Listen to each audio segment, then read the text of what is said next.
Charlie Kirky. I spot the perky. Charlie Kirky. I just Charlie Kirky.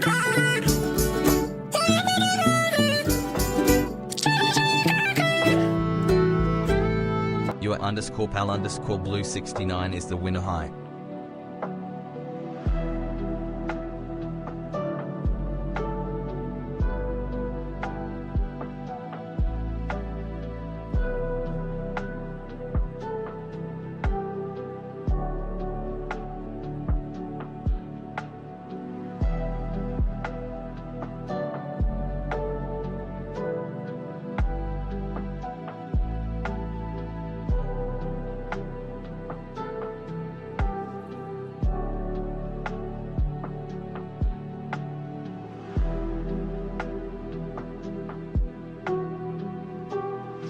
Oh, you almost had it. You gotta be quicker than that. Hobby husband is too slow.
everybody. Liz, I'm actually glad you're here. I want to do your reading. I want to do your reading right now on camera. Hold on, let me switch out the cameras. Okay. Hopefully it works.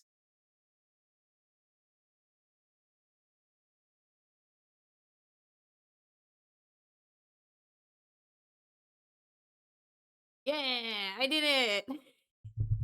Cool. Okay, so hold on. So yeah, everybody's been like disgustingly sick. Everybody's kind of getting better, but I'm still unsure if there's gonna be tomorrow.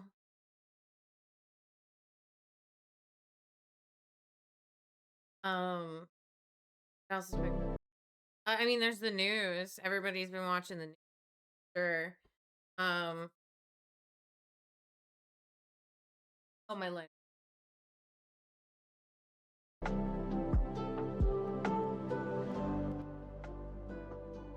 But I wanted to know how everybody else is feeling about the news because I feel like I've been yapping so much. I've been a little bit too much online this weekend. Okay, Liz. Question again. What? Shoot me your question again. I also put in to help with a movie night. Oh, that. Oh, I did see that. Awesome. Thank you. How far are we? Or how close are we, I guess? Oh my God, guys, we're like almost 23, 25%. We're like almost there. We got like a quarter left almost. Nice job. And we're only 20 days to go. I think we might watch V for Vendetta. I think it might be time to watch something motivational, you know?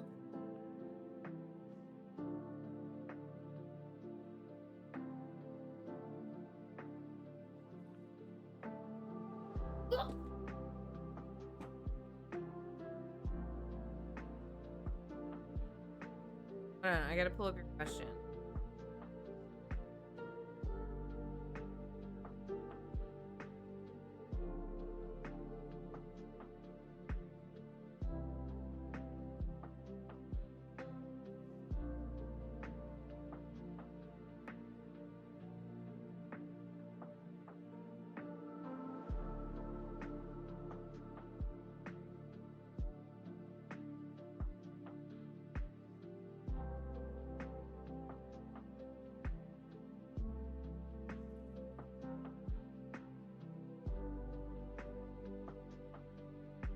Sorry, I got distracted.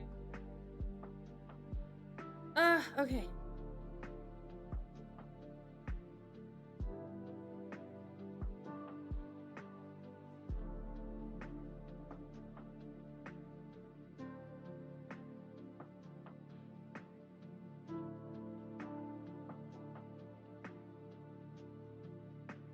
Was a 3 card and it was past, present, future, where it's headed? No, we changed it to like potential, like future potential. So like, I guess like a potential direction you're headed, I guess. Best summer. All right. Tell me when to stop.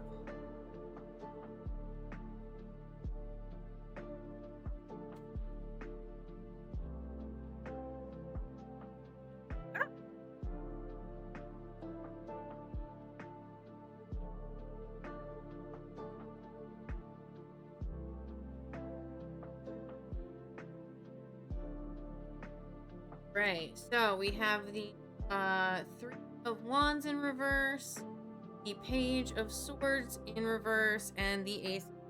Okay, where's my book?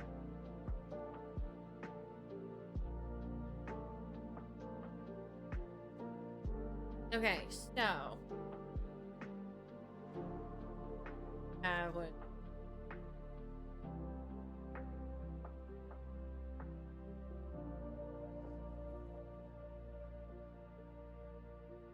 So this one is the well, it's the 3 of Wands, but the card art is the Enchanted Pig. It's a Romanian fairy tale.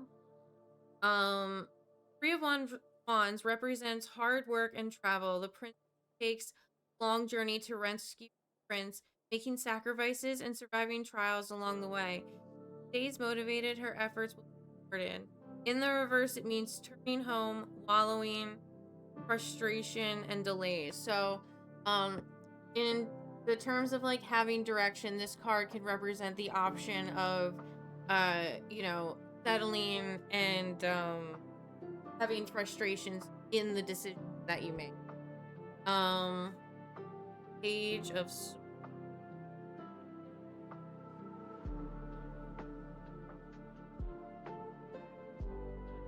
Page of Swords is Princess Paradise,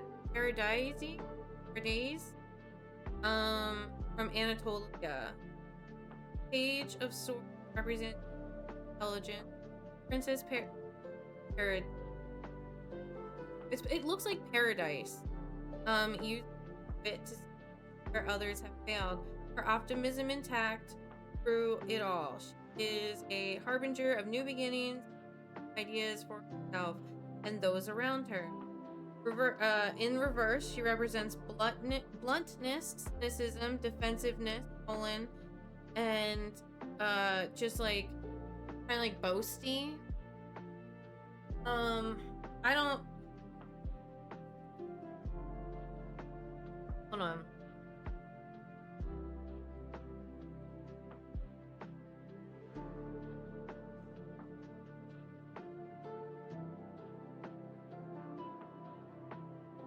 It seems like you're going to take kind of like defensive stance. But I can't determine like what or how without like knowing more information about specific things, but it does seem like there's going to be some defensiveness. And then the Ace of Cups is Jack and the Beanstalk from England. English mention. The Ace of Cups presents us with new beginnings, financial opportunities, and prosperity. The origins of this gift may be unexpected, like magical beans, but through nourishment and support, the benefits could be miraculous. Time to make dreams a reality. The upright position means new business, money, investment, abundance, and security. I'm back. Me and Joey are doing a heist so I can get money for a mansion on the new mansion DLC. I love that. I love a good heist. So, trying to figure out like the best way to interpret it, but it does seem like potentially, as long as you're mindful of the two options, which are like defensiveness and what was the other one?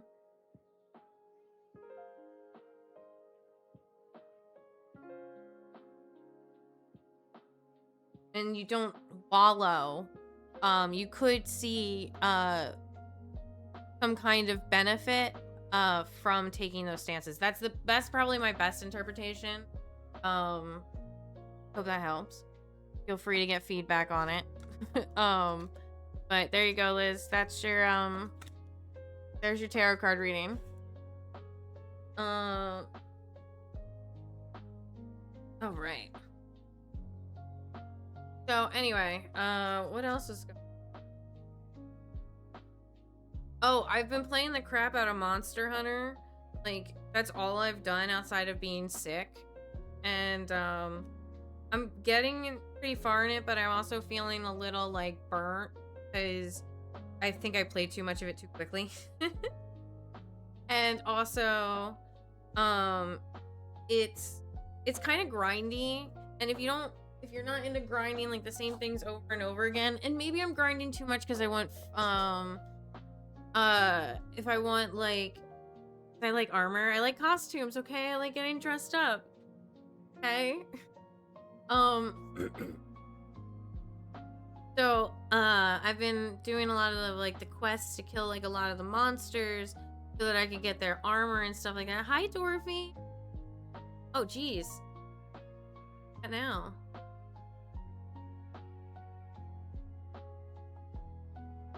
93% of the way there. What do we need left? Oh, 2,000. Who's got 2,000? Oh, you almost had it. You gotta be quicker than that. Dorothy Doodle is too slow. Yeah, got 2,000 points. Costumes are one of my favorite things with games and character customizations. I accidentally made...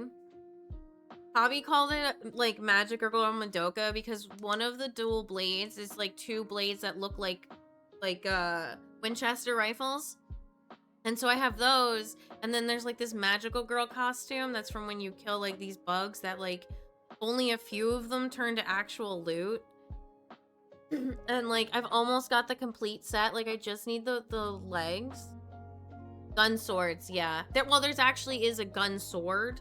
Like that's its own weapon. My dual blades just look like guns. There's ones that look like pistols too. I really enjoy it. I'm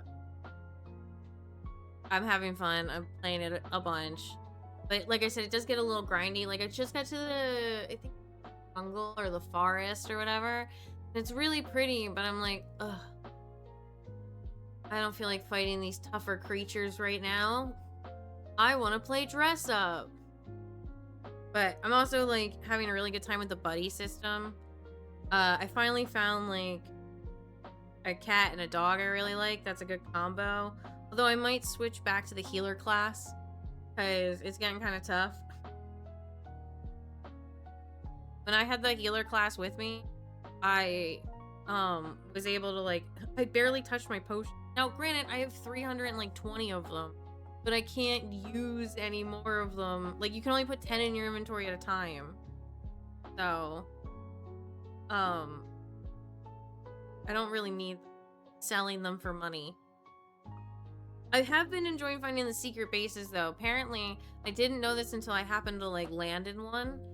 But there's like these little spots that are like hidden from all the monsters. And you have your own like little secondary camp there. And there so far I found like almost 2 in each world except for the ruins, the first world. I was playing some Dead Island 2 the other day. Oh yeah, you said you were kicking the zombies or something like that, or punching your way through or something.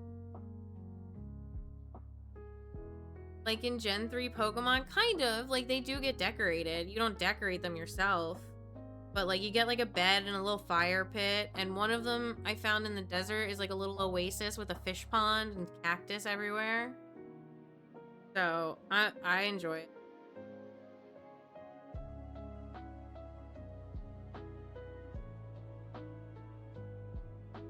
Yeah, I was spamming kick zombies because you can spam the kick button. I was laughing way too hard. Yeah, I vaguely remember you seeing that. That's really... Oh, I brought oranges out. I was like, after like a bunch of days of being sick, I'm like, I just want fresh produce.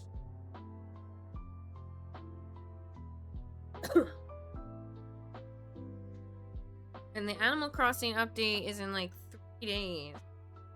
That's gonna be super. For those who don't know, Animal Crossing having an update, and they're like they're adding a whole pier to the end of the pier, and it's like a resort. And I'll have to show you what I've completed on my island because I don't think you guys have what I finished with volleyball nets. You're so excited for the Animal Crossing update now that I play it. Yeah, I'm really excited. It's basically like the Happy Homes is what it looks like, but it's also adding new items to the game. And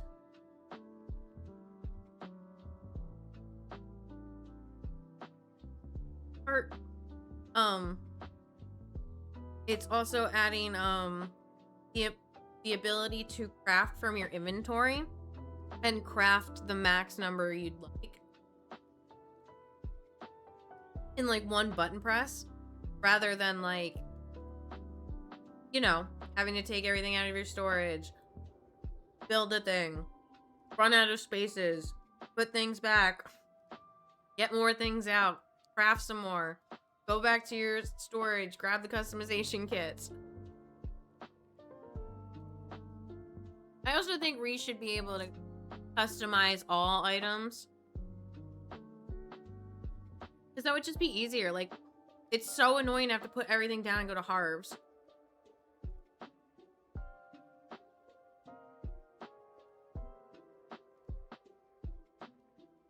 I'm pretty excited for the Fallout 3 and Fallout Remaster, and it's a strange business decision to release the master so soon. Did they really announce it? Has it been officially confirmed?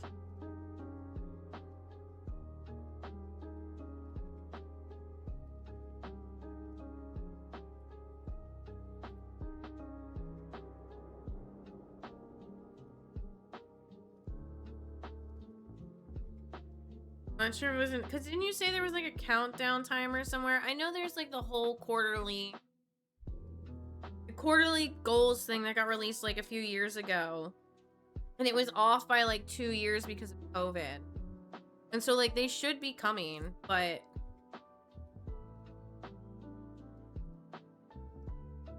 I imagine it was a pretty credible leak from the shorts surrounding it. Yeah.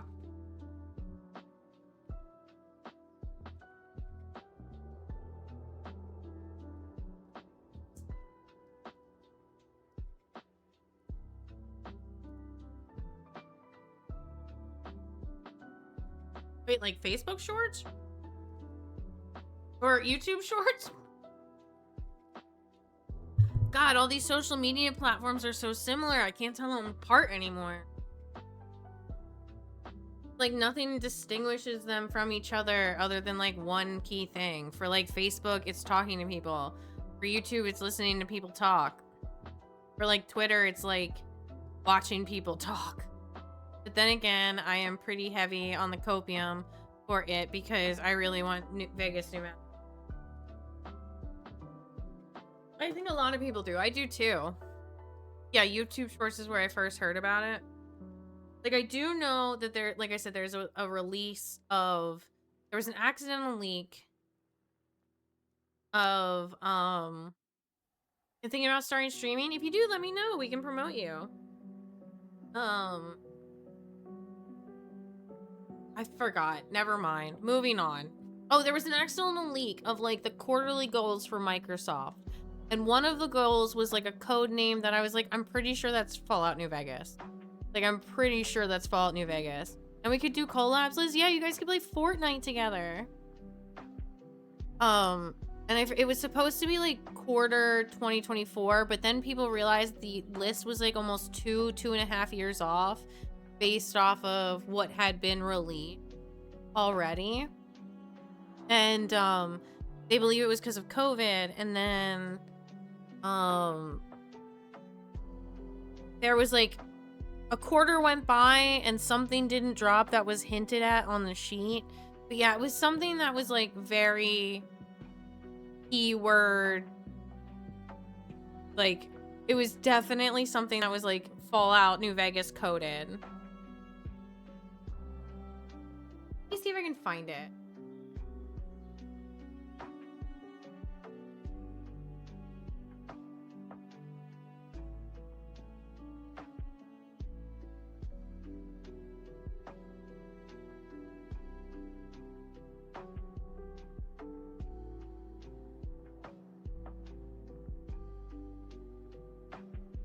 I might be lurking a bit because me and my buddy are going on G. That's fine. Okay, here it is. Yeah. Okay, so Fallout 3 remaster.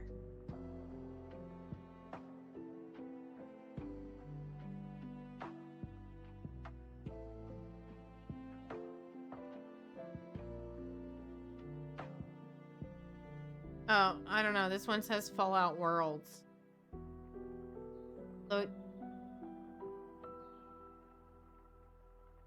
I don't think it was that one. It was something that looked like that.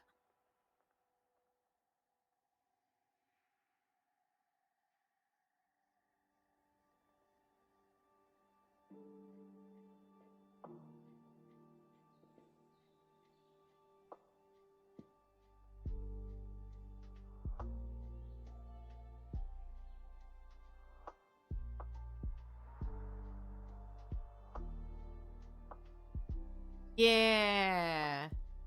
Okay. I feel like I trust this more than I trust Reddit sometimes. All right.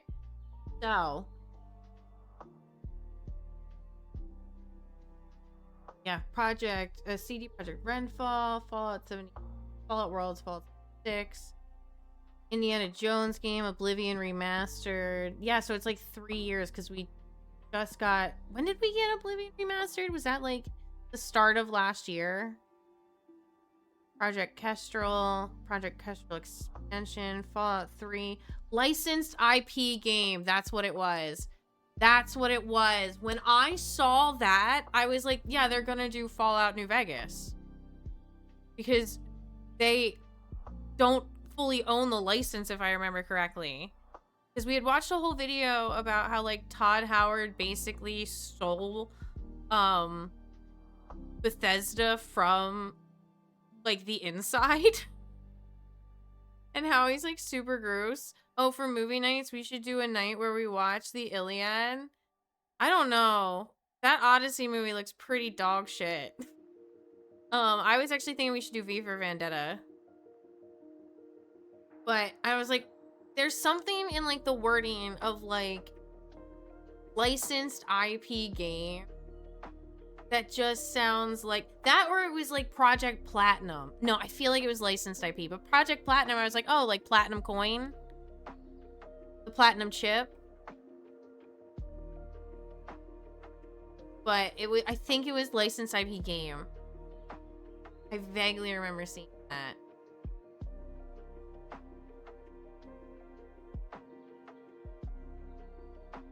But like the years are off, so like Fallout 3 Remastered, if that was supposed to come out in 2024, it's probably going to either come out in 2025 towards the end of the year or the start of 2020. Oh, we're in 2026. Oh wait, 2. So 2026. So I don't know. It's probably, if it's not the end of 2026, it'll be the start of 2027. That's when I'm going to predict the Fallout 3 Remaster. And then Project Platinum 2023. No. I don't see. Oh, there it is. Licensed IP. See, the licensed IP game is also in between this Elder Scrolls 6 and Fallout Remastered. And the Elder Scrolls 6 has a budget of like 1,000. Whereas the licensed IP has 225, which is about around the same. Like, it's close in proximity to the Fallout 3 Remastered. So, like, 190 is closer to 225 than 225 is to 1,000. If that makes sense. So, I think you are correct, Blue. I do think Fallout 3 and Fallout New Vegas will both be receiving releases this year, as well as the Elder Scrolls. If they're not towards the end of this year, they will be in 2027. Forgot the year just changed, so bear with me.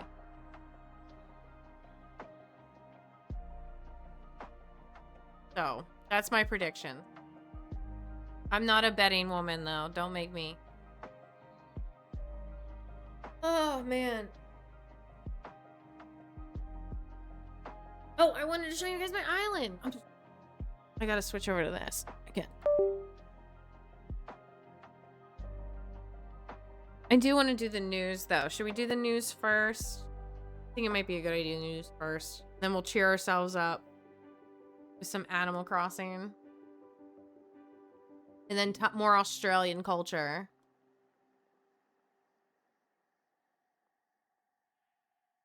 Oh, shush, you. Say her name!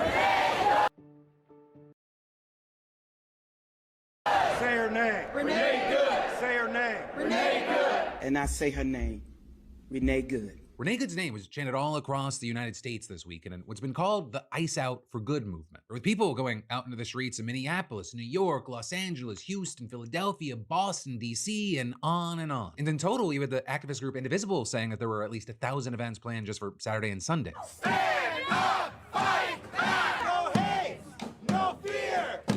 Immigrants are welcome here. We demand justice for Renee Nicole Good. It even reached the Golden Globes, where you had celebrities wearing pins featuring slogans like "Be Good" and "Ice Out," and those including the likes of Ariana Grande, Wanda Sykes, and Mark Ruffalo. And that is, you had One Battle After Another, which is a movie about a white nationalist authoritarian regime hunting down undocumented immigrants, winning 4 awards, more than any other film there. Now, all that said, that does not mean this reaction has been universal. Right? The reaction from the American right has been pretty dismissive of the whole protest movement. And among those, you had people like Fox News host Rich Edson being like, why aren't people protesting the repression in Iran? And There, you had AOC's former communications director, Corbin Trent, just shutting him down with this answer. But isn't that the same though? Where's the protest against the regime that's killing people in the street right now? I mean, isn't that America right now? I don't see anybody in Colombia. Well, they're doing those today, and it's called the ICE protests. Well, are they talking that what about you're Iran at asking? the ICE protest? No, I think they're talking about the regime that's shooting people in the face. And for many, not just these protesters, they really do see it that way, that Trump's federal agents here, they're not just ordinary law enforcement, they're a hostile, occupying army in communities that do not want them there. It's why increasingly we've seen just too many videos to count of people confronting ICE agents, filming them, shouting at them, even getting into one-on-one debates like this guy did. Get the out of our city! I'm not gonna get out of your city. Yeah, you're a Nazi. You work for the orange fascists and cheat. You Nazi piece of shit. I'm not. Don't point that gun at me. You take off your mask, you little. Just leave him. You. That's right. Get the out of here. Get the out of here. Get the out of here. You. It's your own day to take over right now. Stop. Absolutely, motherfucker. Take over my mom's job. It's your own day to take over. Now, Trump's allies, they insist that these people, they're just radical fringe activists saying that the majority of Americans actually back what they're doing, but the data, it just proves them wrong. Right back in February of last year, ICE's approval rating was actually plus 16. But now, as of the day that ICE shot and killed Renee Good, it's minus 14. And maybe more important than that, from September of 2024 to just this month, the share of people who support abolishing ICE more than doubled from 19. Let's fucking go. Those are rookie numbers. We can get them back.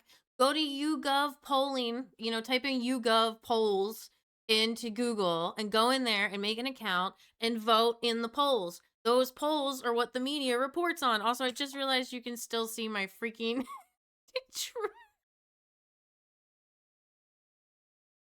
Jeez.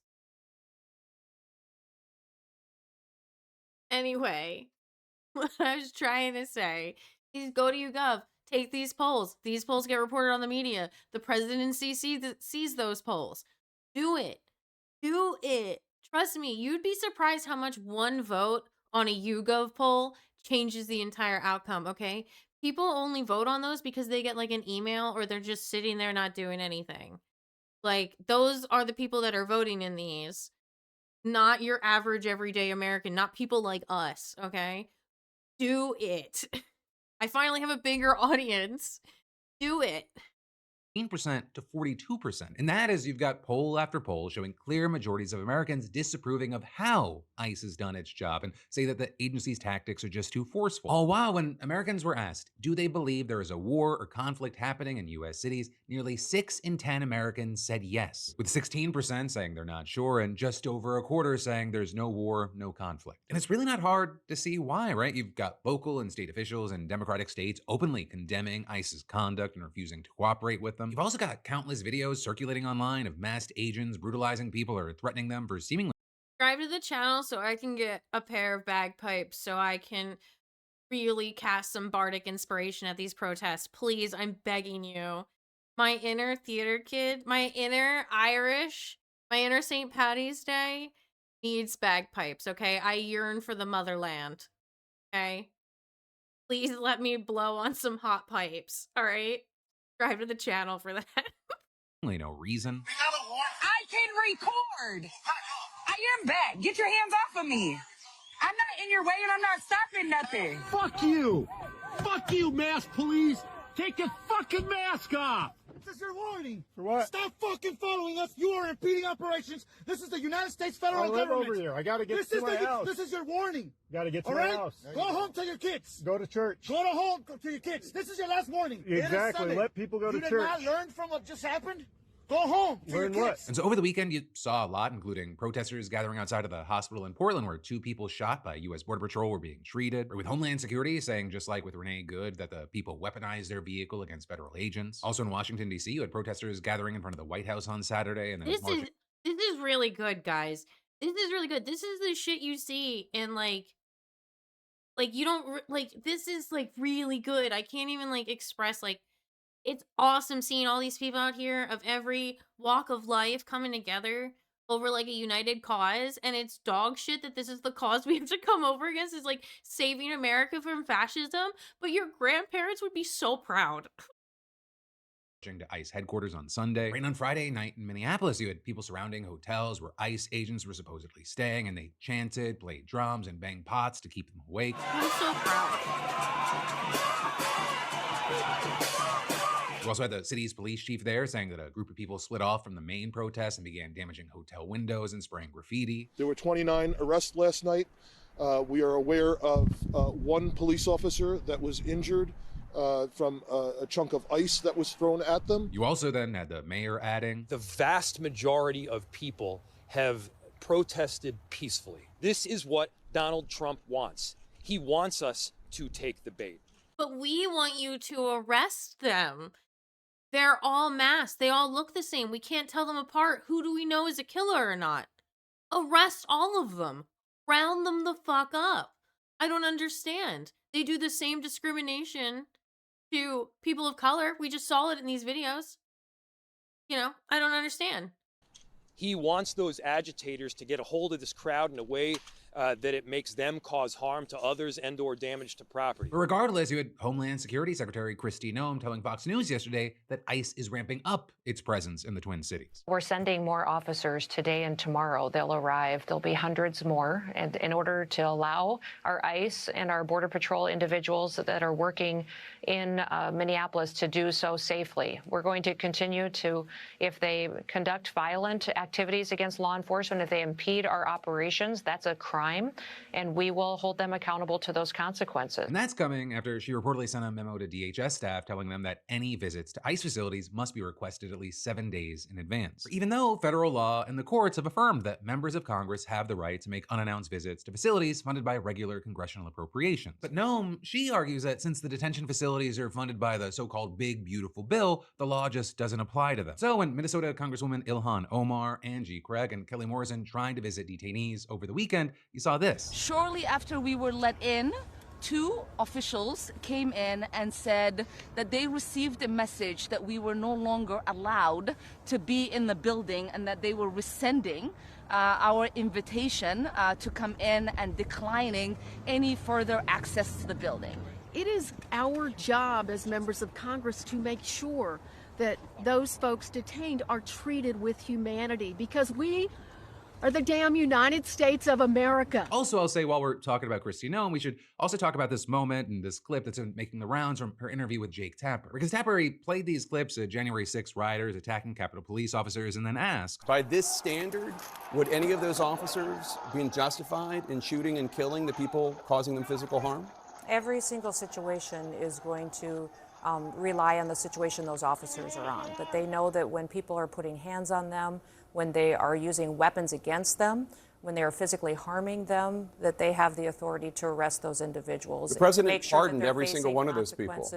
And make sure that they're getting justice for their actions going forward. President Trump pardoned every single one of those people. And every single one of these investigations comes in the full context of the situation on the ground. With 2 other figures, J.D. Vance and AOC, sparring off over Renee Good's killing. You have a woman who aimed her car at a law enforcement officer and pressed on the accelerator. Nobody debates that. I can believe that her death is a tragedy, while also recognizing that it's a tragedy of her own making and a tragedy of the far left who has marshaled an entire movement, a lunatic fringe. I hope Phil plays Connor eats pants tweet. That would make my day. Against our law enforcement officers. I understand that Vice President Vance believes that shooting a young mother of 3 in the face 3 times is an acceptable America that he wants to live in, and I do not. I do not believe that the American people should be assassinated in the street. Thank you. But when Trump was asked about Renee Good, he just justified her death. Everyone's seen it, and a woman who's very violent. She's a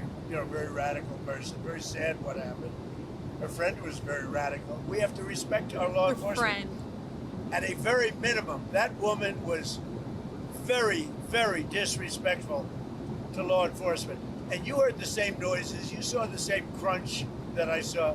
You can't do that with law enforcement. Whether it's police or ICE, or Border Patrol or anybody else. But with many hearing that going, what, so the penalty for disrespecting law enforcement's execution? But as scary and concerning as Trump's federal agents are to the country right now, you've got people saying that it's just one component of a much broader effort to consolidate power around the presidency. And with that, you actually had a New York Times reporter asking him, when it comes to law and order, the military, etc., do you think that the judges have no right to stop you on anything within those categories? And at first, Trump replied, no, I didn't say that, then going on to complain about how judges have stopped him. But then he added, now I will say, if I feel it's important to invoke the Insurrection Act, which I have the right to do, that's a different thing. Because then I have the right to do pretty much what I want to do, but I haven't done that. Right? And actually, regarding Trump attempting to exercise his right to do pretty much whatever I want to do, one of the huge areas we're seeing him try to do that. Why are we not issuing articles of impeachment? Why? That right now is regarding economic policy. Right? Because yesterday, Federal Reserve Chair Jerome Powell released a highly unusual video announcing that the DOJ had opened a criminal investigation into him. And in addition to this whole situation being absolutely unprecedented, making you think, what the hell is going on? I cannot understate how insanely consequential this is for you and all Americans. But where we have to start here is with the allegation, the investigation, because according to Powell, the Trump administration claims that the investigation concerns a $2.5 billion renovation of the Fed's headquarters that went about $700 million over budget, as well as the testimony that Powell gave to Congress about the project last June. You see, Powell, he says this is just a big pretense. It's a smokescreen. Where Powell says that what's really happening here is that Trump's threatening him with criminal charges because he just won't fall in line and cut interest rates to the levels that Trump wants. Right? And despite Trump's repeated threats to fire Powell, the president only has the authority to remove a member of the Fed for a cause, which generally has been interpreted as serious misconduct, legal violations, or dereliction of duty. So Powell appears to be saying that the Trump administration is just launching yet another frivolous investigation in order to give Trump cause to fire a Fed leader who won't do his bidding, with Powell describing this as an unprecedented challenge to the Fed's independence. I have deep respect for the rule of law and for accountability in our democracy. No one, certainly not the chair of the Federal Reserve, is above the law. But this unprecedented action should be seen in the broader context of the administration's threats and ongoing pressure.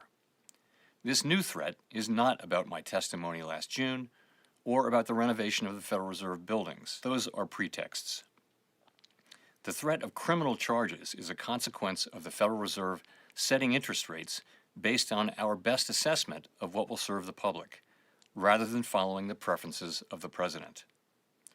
This is about whether the Fed will be able to continue to set interest rates based on evidence and economic conditions, or whether instead monetary policy will be directed by political pressure or intimidation. Now again, you might hear that and think, wow, big shocker, Trump challenging the independence of American institutions. I'm so surprised. But I really cannot emphasize how significant this is. First of all, it is just incredibly unusual for a Fed chair to come out and make a public statement rebuking the president like this. So the fact that Powell felt like he had to make this statement, it just underscores how seriously this ploy would undermine the Fed's independence and how high the stakes would be for just the American people. Because for some quick context here, the structure of the Fed is actually very unique. She's not like other government agencies. The Fed is a central bank that is part of the government, but Congress has given it broad autonomy to set interest rates and other monetary policy. There's a very good reason for that independence. It's to prevent exactly something like this from happening. Congress explicitly gave the Fed this kind of power in order to protect it from presidents who might act in their own self-interest to lower rates in order to boost their economic favor with the American people. And presidents, or at least presidents like this, they have a short-term outlook when it comes to interest rates. They might just be caring about what's going to make them look good to help them in the next election. And what might help the president now could hurt the whole economy later because it risks long-term inflation. There are examples everywhere in the now and historically that when presidents control the central bank, it can cause hyperinflation and financial crises. And actually, to get a better idea about this situation, I talked with economist Kyla Scanlon today. Right? And Kyla noted that there are real-world examples of what can happen when political leaders meddle with the central bank and cut interest rates. So if you start cutting rates like crazy, you can look at what happened to Turkey, where Turkey, they lost central bank independence and then started cutting rates. Inflation skyrocketed because too much money entered the economy. Things were too easy. And that's just functionally what happens. Like, we pretty much know the consequences of what could take place if the Federal Reserve does lose independence. So to prevent that from happening, Congress specifically required the Fed to take actions that encourage low, stable inflation and a healthy labor market. Or with Kyla explaining that the whole point is to have a central body that makes sure that the economy is growing faster and better in a sustainable way for the long run. The whole goal is really, to protect the economy, protect the public, and make sure things can continue to grow. So in other words, you have Powell saying that he's doing exactly what Congress has mandated that he do and ensure economic stability rather than caving responding to political pressure from a president acting in his own self-interest. And that's a hard thing to do, right? I mean, it's been a massive undertaking to keep prices and the labor market stable amid Trump's constant flip-flopping on tariffs and sweeping immigration crackdowns. And actually, according to most experts, they've done a decent job given the hurdles. I mean, they've already lowered the rate from 5.5% to about 3.5%. But Trump, he's been publicly pushing Powell to push rates down to 1%. And while just that public pressure alone is unusual, Trump has gone even further, continually targeting Powell and attacking the central bank's autonomy. And actually, in addition to his repeated threats to fire Powell, the president has also tested whether he can remove another member of the Fed's board in a case that made its way all the way up to the Supreme Court. Going back to Powell, Trump's even previously threatened to sue him over the Fed renovation. Trump administration officials even alleging this summer that Powell either lied to Congress about the renovation or grossly mismanaged it. Though then also with this, you had Trump telling reporters yesterday that he actually doesn't know about the investigation while also criticizing Powell, saying that he's, quote, certainly not very good at the Fed and he's not very good at building buildings. But then also, in addition to saying he knew nothing about what was happening, he claimed that the DOJ subpoenas had nothing to do with the interest rates. Adding, I wouldn't even think of doing it that way. What should pressure him is the fact that rates are far too high. That's the only pressure he's got. But with all this, a lot of people, including people at the very top, very notably lawmakers on both sides of the aisle, they appear not to be buying this. Or you've had tons of people slamming the criminal investigation. You even had multiple former Fed chairs and Treasury secretaries from both parties signing a letter denouncing the move, calling it, quote, an unprecedented attempt to use prosecutorial attacks to undermine that independence. So what's interesting about this, and I don't know if Phil will get to it, but Powell's term is up in May. And with the way Trump is increasing the amount of people in Minnesota, and with how hard they're ramping up like certain things, and with how like how he's trying to get rid of Powell early, it seems like they're trying to like speed run. Like I think everybody in the administration is aware that like Trump is cooked, like health wise. So I think they're trying to like speed run him, and it kind of reminds me of like, so in Monster Hunter, as you like beat the monster up like a lot, as it starts to get like more worn down and like towards the end of its like career, its life, it like starts lashing out in like different ways, sometimes more aggressively. Like certain hits will hit more, but others won't, or it'll take longer for it to get up after it makes that move. And so it kind of reminds me of that, where it's like kind of like the trying to fight something that you know is most likely going to end if you don't stop fighting, and just to see how much you could dismantle and break. Like it kind of feels like that. And I just think if more of us show up and more of us keep talking about it and more of us make our opinions known, and we, you know, we reblog things and we share things and we network, I really think this, you know, this could build a strong coalition. And I really do think that we have the momentum on our side. And, you know, dark woke is back. Okay. I think we can do it, guys. Okay. It's gonna fucking suck. Man, if only Second Amendment people really meant the Second Amendment. But then even more significantly, we also saw some Republican lawmakers coming out of the woodwork to condemn the probe as politically motivated. And that includes top officials who will directly have a say in how the situation goes down. Or with Republican Senator Tom Tillis, who sits on the banking committee, vowing to oppose the confirmation of any nominee for the Fed until the legal matter is resolved, including the upcoming vacancy for the chair. Because you see, Powell's term as chair, it ends in May, though his term as governor of the board, it runs through January of 2028. And with all this, you had Tillis taking a swipe at the Trump administration's efforts, saying if there were any remaining doubt whether advisors within the Trump administration are actively pushing to end the independence of the Federal Reserve, there should now be none. And that was actually also echoed by another Republican, Senator Lisa Murkowski, who wrote on X, it's clear the administration's investigation is nothing more than an attempt at coercion. Right, and a huge thing here is that Murkowski then went on to back Tillis's blockade of any nominees for Fed positions. So overall, you just have this super messy, tangled situation, and like so many other things in Trump world, what happens, it's really going to depend on how this legal situation unfolds. And right now, you've got a lot of experts urging caution about a worst case scenario, arguing that while this is obviously super unprecedented and very scary, there are still a lot of things that would need to happen before things get very, very serious. Because to be clear, So Trump we should hasn't do everything in our power to stop them from getting there. Nobody stop, okay? Everybody keep going. You can do it.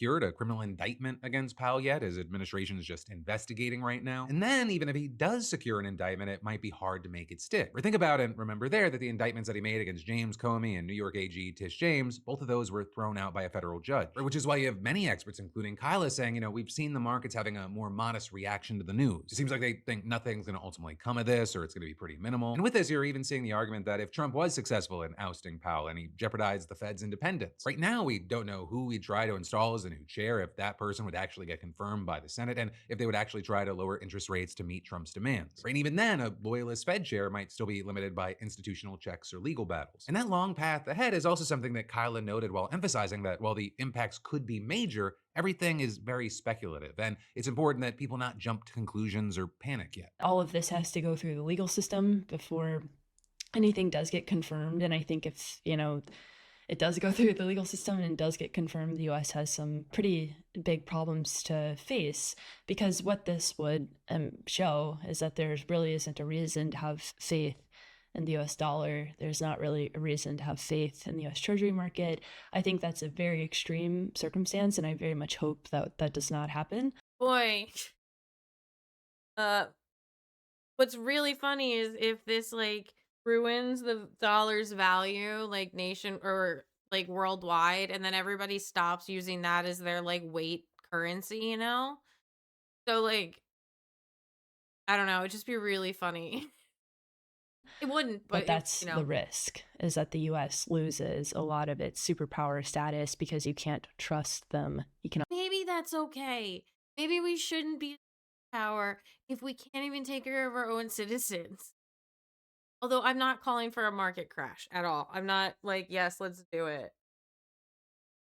Bug bite. Economically anymore. And then there's more we've got to dive into in just a minute. But first, let me say, when I signed up for today's sponsor, Rocket Money, it immediately showed me stuff I was still paying for. 2 subscriptions I forgot about, free trials I never canceled, and a random app I genuinely don't remember downloading. With a few taps, I canceled everything I didn't need. They actually stopped money from leaking out on things that you don't use or didn't even know you had. Because Rocket Money is a personal finance app that helps find and cancel your unwanted subscriptions, monitors your spending, and helps lower your bills so you can grow your savings. Their dashboards lay out your finances clearly, consolidating your accounts and showing your bills, due dates, and paydays without needing a degree in spreadsheets. It builds budgets around real life, not the fantasy version of you who meal preps, never impulse buys, and always remembers coupons. It also sends alerts when prices increase, bills hit, or spending spikes so nothing sneaks up on you. And it even helps negotiate bills for you, like internet or cable, saving you money without you wasting time on hold. Rocket Money users, they're saving a ton, and millions of people are using it to get their financial lives together. So hey, let Rocket Money help you reach your financial goals faster, and you can join at rocketmoney.com/PDS or just scan that QR code. That's rocketmoney.com/PDS. One more time, rocketmoney.com/PDS. But then, getting back into the news, this is huge international news. A crackdown on nationwide protests in Iran, it's left more than 500 dead, and you have Donald Trump vowing to come to the people's aid. But with that, you have people asking, will he actually? What would that look like? And what will it mean for the world if he topples another foreign government? And really to answer... And also, why?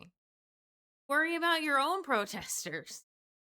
Those questions, we got to break down where we are now and also how we got here. Because these protests actually started on December 28th when you had business owners taking to the streets in response to the collapse of the country's currency, which hit a record low against the dollar. With that also just being one symptom of a broader economic crisis that, at least to some extent, has been fueled by US and UN-led sanctions. And actually, Iranian officials initially acknowledged the protesters' economic concerns and even said that peaceful demonstrations were legitimate. But even with some reported as a measured response from the Iranian government by really any other standards, it was heavy-handed. And it was less than a week before there were reports that protesters had been killed, with Trump then warning in a social media post, if Iran shoots and violently kills peaceful protesters, which is their custom, the United States of America will come to their rescue, and adding, we are locked and loaded and ready to go. And so that's kind of just been this thing there on top of, or at least in the back of everyone's mind, as the Iranian government has massively ramped up its crackdown. And you've got human rights activists in Iran, a US-based monitoring group that's been accurate during previous waves of unrest in the country, reporting that now at least 490 protesters have been killed, along with 48 members of security services. Right? And with this, you also have them saying there have been some 580 total protests across more than 185 Iranian cities in the last 2 weeks, and that 10,000 people have been detained during that time. So what's happening is horrifying. The scale is massive, but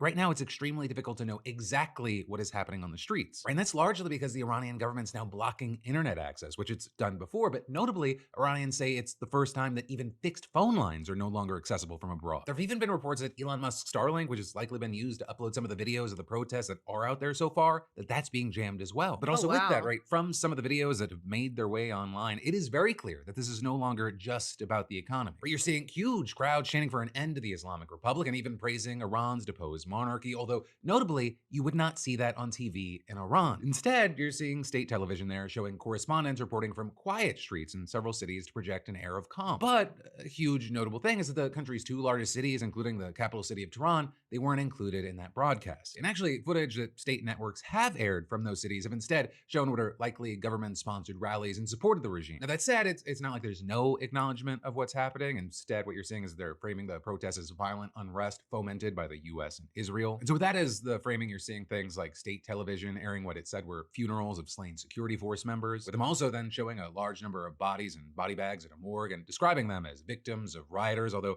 an Iranian rights group that posted videos from the same location said that those bodies were those of protesters who were killed by the government. You're also seeing things like a top Iranian security official accusing some demonstrators of killing people or burning people, saying this is very similar to what ISIS does. And actually, on Saturday, you had the Attorney General there warning that anyone taking part would be considered an enemy of God, which is an actual thing that can carry the death penalty there. And actually, on that note, I think it's important to understand that the country's economic crisis, it's gone hand in hand with the growing repression there even before the protests. Where nearly 1,900 people were executed in 2025, which is a crazy number, but it's also twice as many as the previous year. And according to the same data, more than 490 people have been executed since just November 1st, which is more than the total number executed in 2021. And with all that, while Trump's interest in the human rights situation mostly seems to date back to the threat he made earlier this month, he has repeatedly doubled down since that. We're telling Fox News that if the regime shot at demonstrators, the US would hit Iran very hard, and adding, I've said it very loud and very clear. Yeah, that's what we're going to do. Also saying during a meeting with American oil execs on Oh my God, apparently in that meeting, he was super stinky. One of the CEOs came out and was like, he was farting up a storm and you could actively hear him shit. And it was like roast beef. I think the quote was roast beef. And then somebody also green screened the windows. It's been really funny. Friday that he was ready to start shooting, then adding on social media that the USA stands ready to help. And then yesterday you had him telling reporters on Air Force One that Iran's leader were starting to cross the red line that could lead to a US response. So he also claimed that Iran wanted to negotiate, but said that the US may have to act before a meeting could take place because of what's happening. And with that, you had Iran's foreign minister saying that his country was willing to talk, but also said that it was ready for war. Right, the speaker of Iran's parliament, who's the country's third most senior official, warned that both the occupied territory, referring not to the West Bank and Gaza, but all territory controlled by Israel, and all American military centers, bases, and ships in the region would be legitimate targets in the event of an attack. He even raised the possibility of a preemptive strike, though I will say it's unclear how serious he really is, especially given reports of how quickly Israel defeated Iran's air defenses during that 12-day war on the country in June. Fighting, remember, that ended after Trump ordered major strikes against Iran's nuclear facilities. And now you've got Trump appearing even more willing to use force, and his administration, at least partly in cooperation with Israel, has reportedly been weighing a wide range of options, including direct strikes. So it's also being said they're considering measures like placing on sanctions or launching cyber attacks. And actually, with the cyber attacks, that could involve operations aimed at restricting Iran's ability to limit internet access for protesters. So unfortunately, with that, I have to mention that last year, Trump actually cut funding for a program supporting internet freedom projects in Iran that work to get around government censorship. But, in any case, whatever Trump does, you've got many wondering if it'll finally be enough to push the regime over the edge. Right? Because in addition to the economic crisis and these protests that have come as a result, Iran has faced major setbacks in the past couple of years, especially when it comes to the so-called proxy groups that the regime has invested so much into, right? And that includes Hamas, which Israel has decimated along with pretty much the entirety of Gaza. And then there's also Hezbollah, which has been majorly weakened by Israeli attacks. Not to mention the collapse of Bashar al-Assad's regime in Syria a little over a year ago actually cut off vital supply lines to the group. And so ultimately, you have many experts saying that the regime is the weakest it's been since it came into power in 1979, which was when a revolution overthrew the Shah, a monarch who came to power thanks to a CIA-backed coup more than 2 decades earlier. And I also mention that because the son of the Shah, he's still alive. He actually had the exiled royal court declare him the new Shah after his father died in 1980, and he's now looking to capitalize on this situation. We're saying that he's planning to return to Iran at the first possible moment and has a transition team ready. He's even openly supported US intervention to achieve that, and he made a direct plea to Trump on Fox News. They know that you are totally opposite to Barack Obama or Joe Biden. They know that you're not going to throw them under the bus as they have had before. This is why they believe that this time they are empowered by the hope that we have their back. Let's hope that we can permanently seal this legacy by liberating Iran so that we and you can make Iran great again.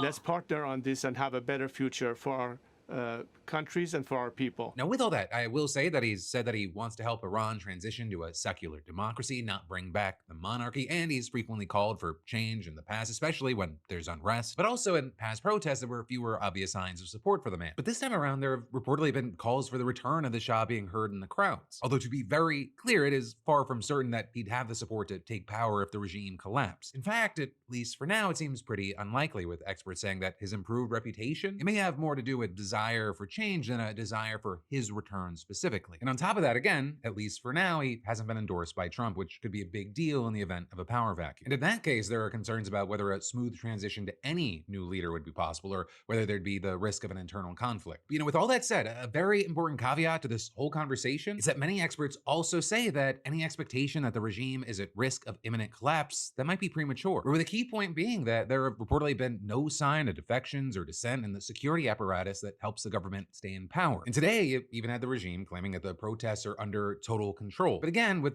all the restrictions that are in place, it's hard to know how true that actually is. And so for now, we're gonna have to see what's gonna happen over the next few days. And then, my friends, you beautiful bastards, is where your Monday Philip DeFranco show is gonna end. I'm not saying it's the worst, but man, I hate living under fascism.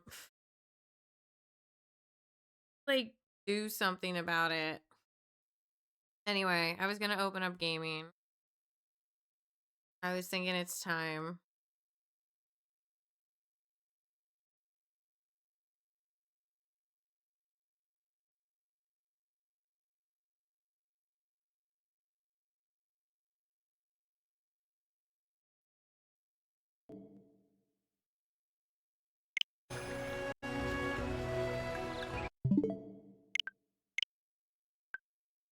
So first I want to show you my house. And then, or the island. And then I want to,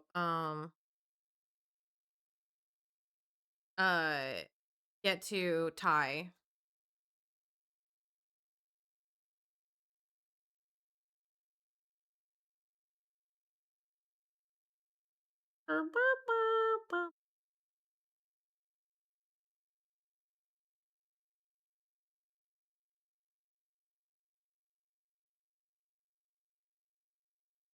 I read this book on John Brown, and it was really good. It was like president versus the general or something like that. It was really good. I posted it to books in the Discord, but I kind of want to get it again to reread it. It's really good. John Brown's really fascinating.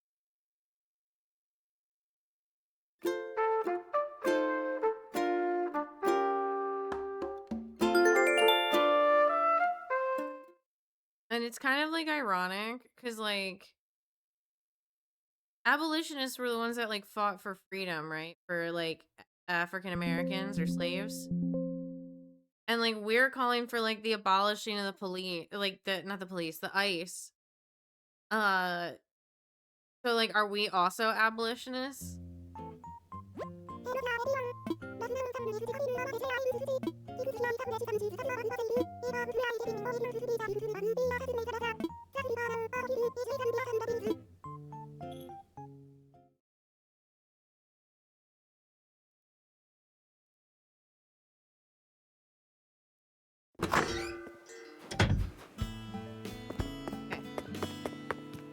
So, we have a few new villagers. We got Blanche. And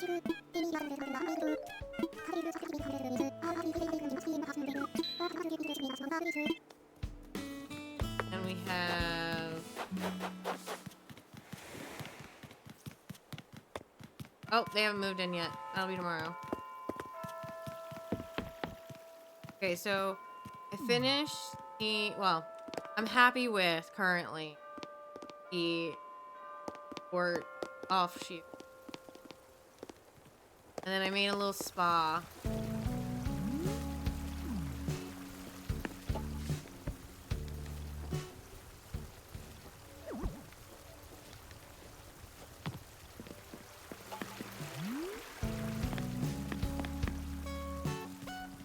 And then over here, I made like a little shrine. these are all cherry tree. Minus like that one.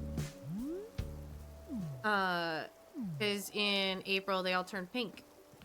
So I thought they would look really...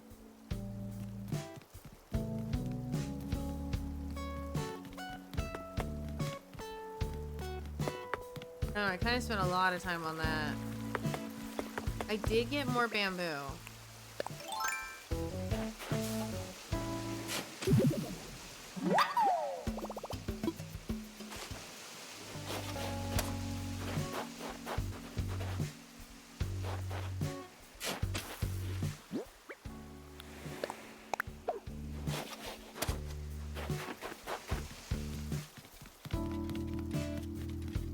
Yeah, that's what I've accomplished.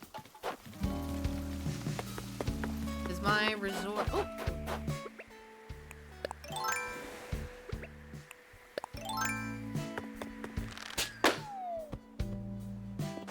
My resort will be right here. So okay, well they're coming over here. And so apparently the villagers that stay at the resort do actually walk around the island. So, like, they can come up here, they've got all this, there's that. So I wanted to feel like places that you could go, like, immediately in your vicinity of, like, your hotel. And then I put, like, a town here. Because I wanted to feel like the mainland of, like, the island. So, I don't know, I just built it up kind of like, it feels like a city. Or, like, a little town. When does the update come out again? The 15th. I think that's Thursday. And I think I'm streaming Thursday morning because I have plans Thursday evening. So I might get to play that. Alright.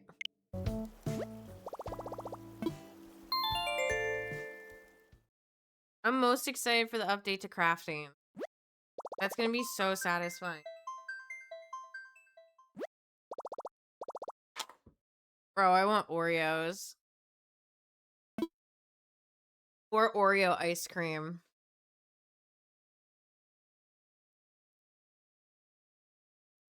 I think just Oreos. Actually, you know those Oreo like mini packs where they're like the smaller Oreos? Like 10 of those. 10 like packages of that.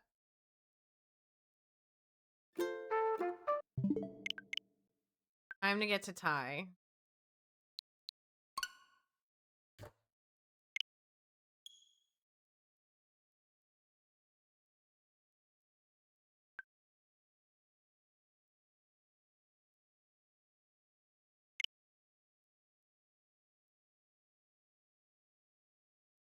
I'm so excited that like you guys made me play this, or that Tib made me play this. Because this is genuinely fun. I had to like stop myself from playing it off stream. It's only 16% done.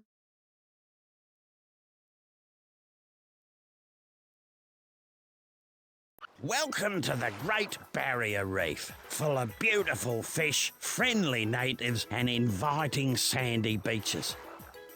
It's a beaut spot for a swim if you know how. Wait. Wait.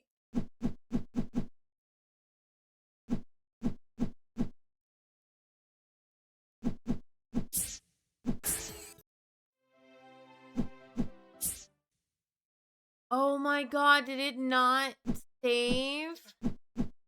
No, it had to have saved. I have 12 of them.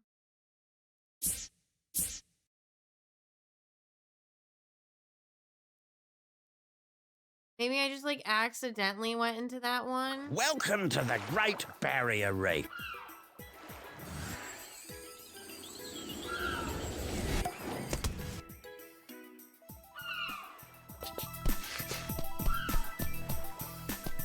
If I go down here and he talks... Okay, no. Ty, No. mate, good to see you again. G'day, Rex. No. I need a favour, mate. Elle went for a bit of a swim out near Danger Spike. It's a nice little spot, not too far from Shark Reef. Yeah, and?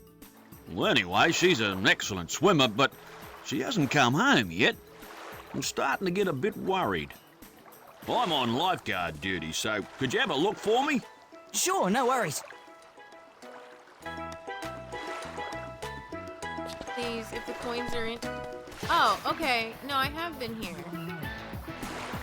Why am I back here?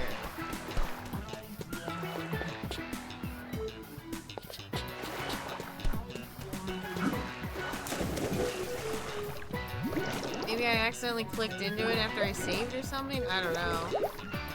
Why me? Because all the coins are gone. Not the coins, whatever they are. The money.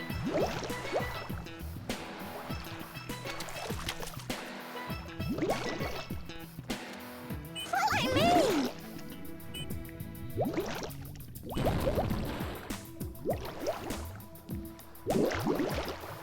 Careful, Ty. Don't slow me Eels down. are pretty nasty.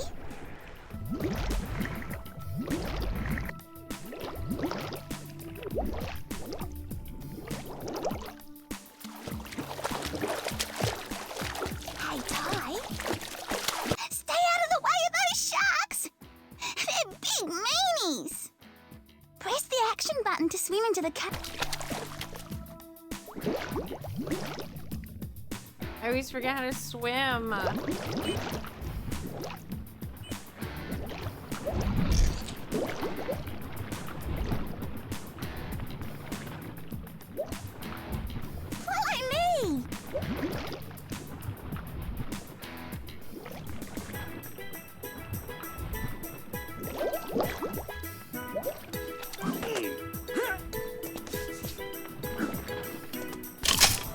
Ooh, a life.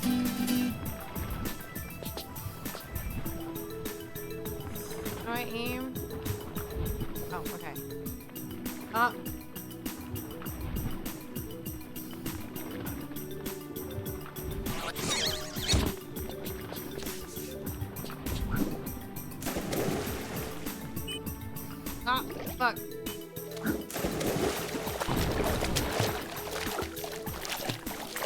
Why did I want to come back here?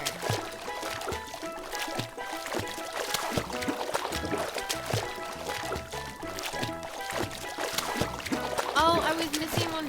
Was I missing one? Billy?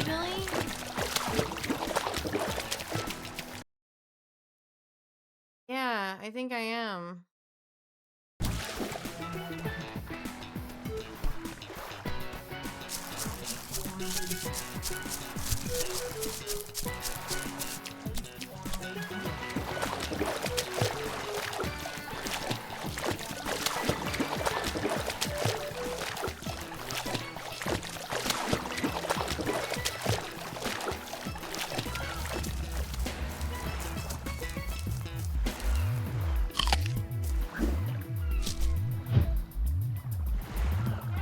Also missing that one apparently too.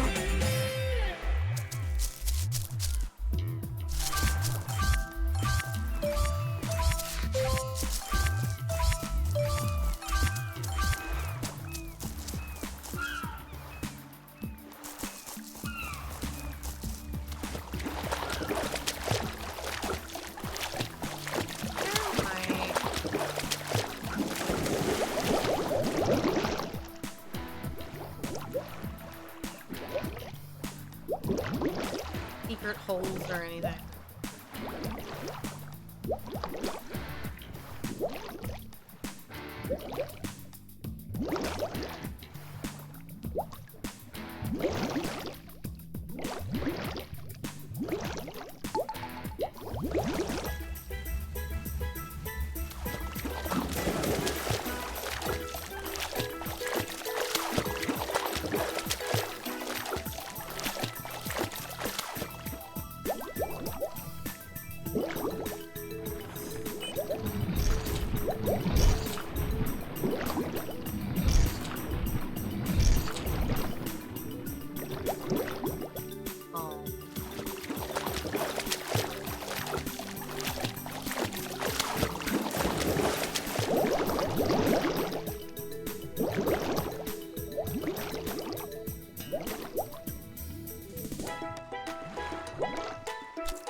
I see him.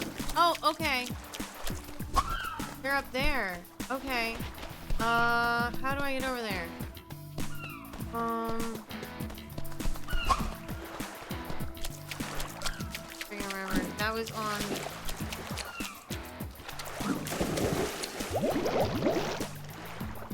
When? Oh.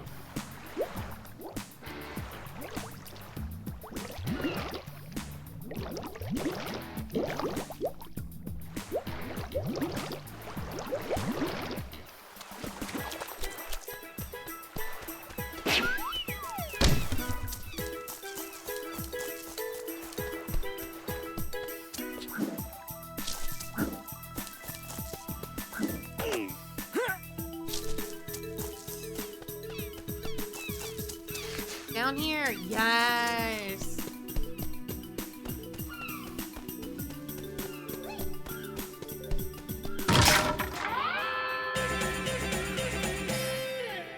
Hell yeah. How do I get home? Oh, fuck.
See, I remember. It's been a minute.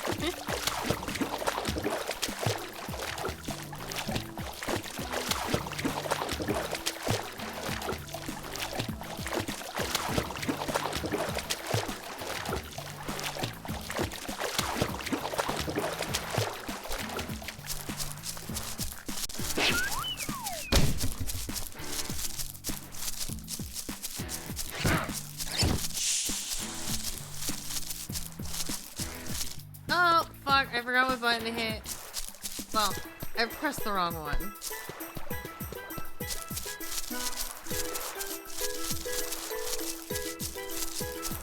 I also feel like I might have gone the long way by accident.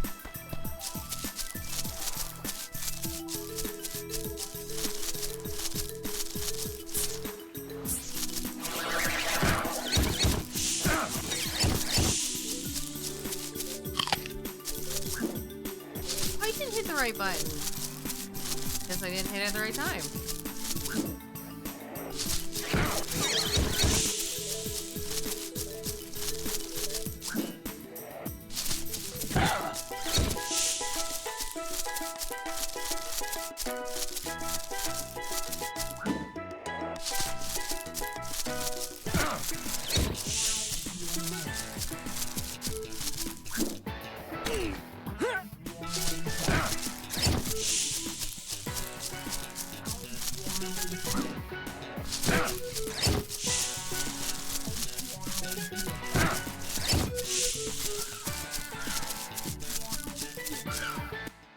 Hey, Dal, how yeah, are you? I'm gonna cosplay as her. Yeah, good.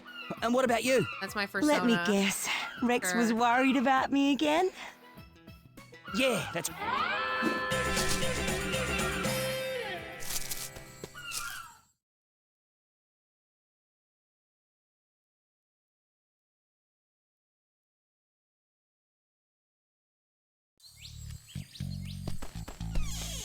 Rainforest time.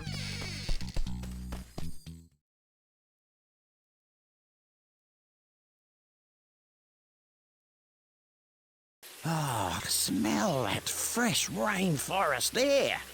See the cute wallabies. Surf the slippery water slide. Watch out for those leeches.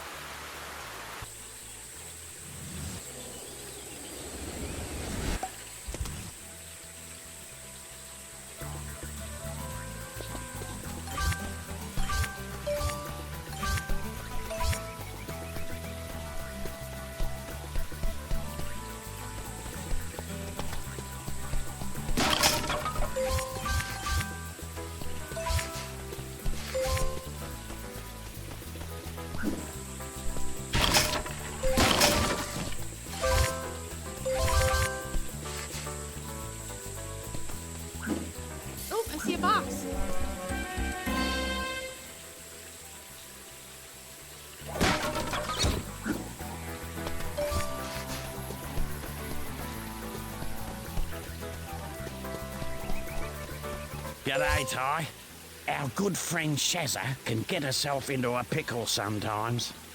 This time, her truck has broken down at the end of the forest road. Yoo-hoo!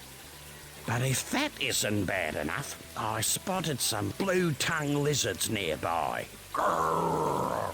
You reckon you can give her a hand? Shoot bet, I'm on my way. I thought I brought ginger ale on here, but sorry, I'm wrong. Oh no, I left it outside.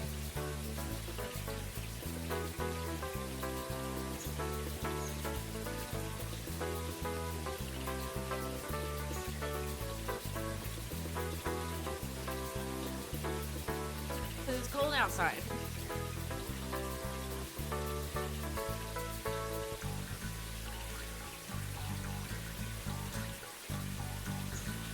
Easy. Oh, fuck.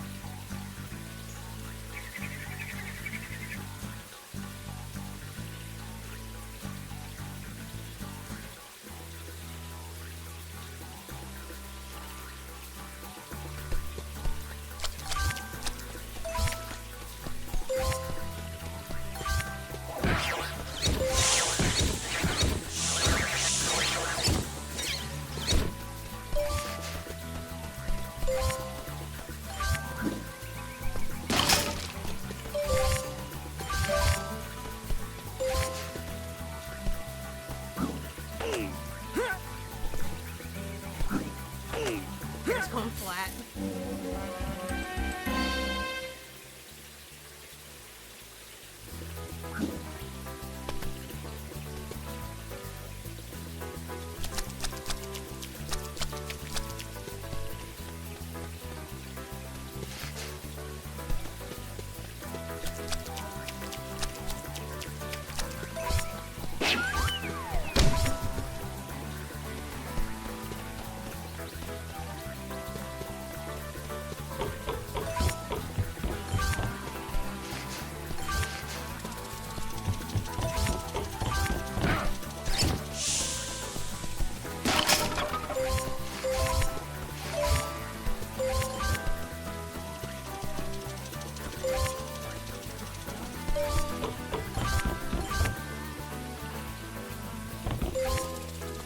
Oh, fuck.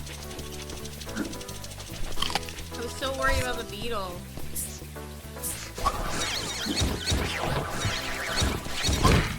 Oh my god.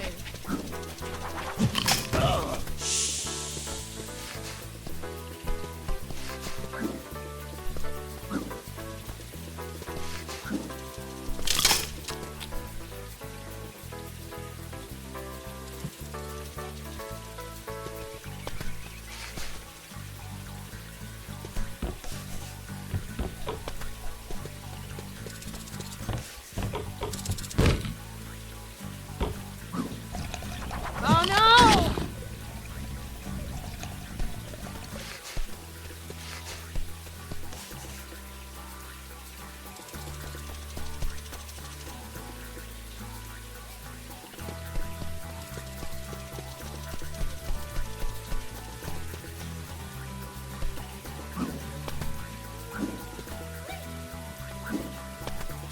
Oh.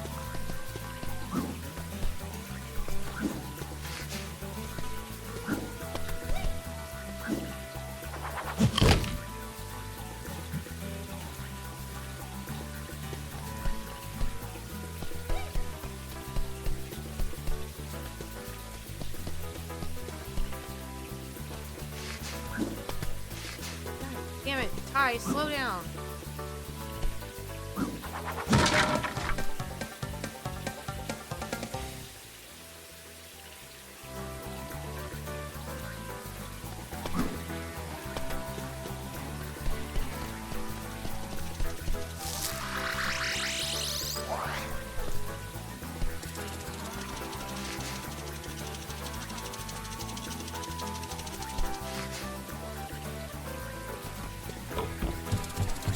There, I'm gonna lose my mind.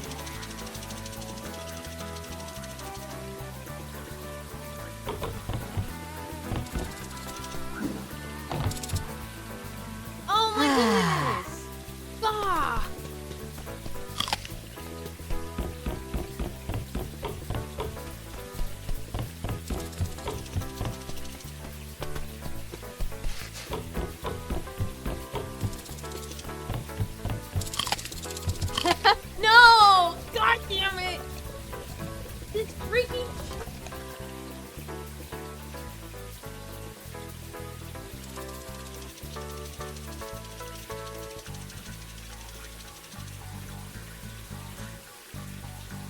feel like I'm losing my mind. Oh my, going to scream.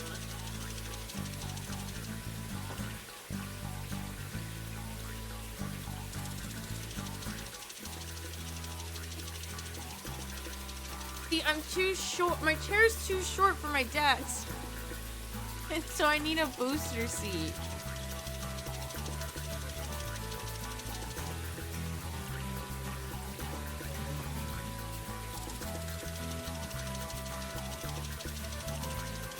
It's like I lost the controller.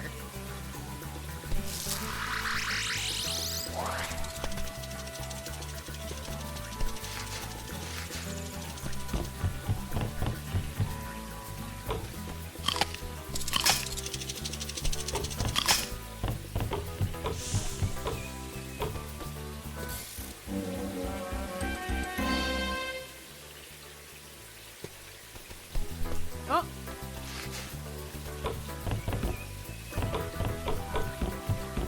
Here's some free advice.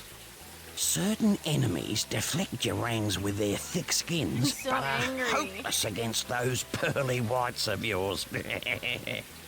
So sometimes you have to bite the bad guy.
No.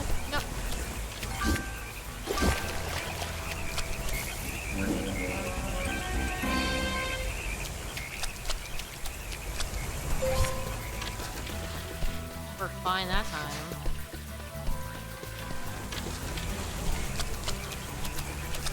Listen, Ty, before you tackle this water slide, there are a few things you need to know. You can speed up and duck under the logs by pressing the bite button. And you can slow down by pulling back on the movement stick.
G'day, Cobber.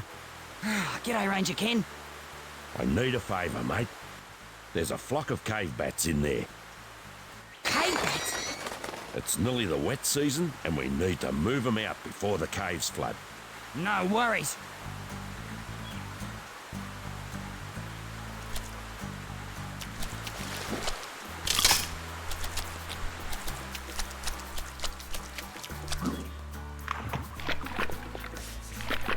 I love that the frogs hop away. Oh my god, they hop away so quick.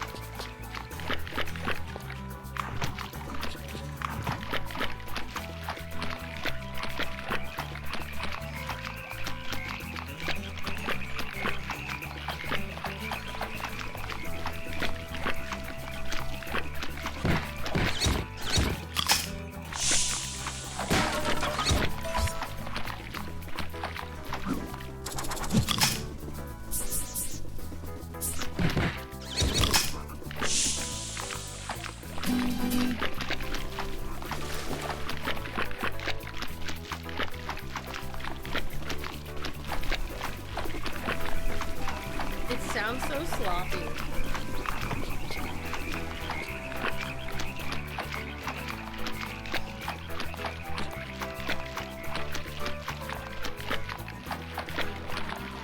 I didn't see any bats.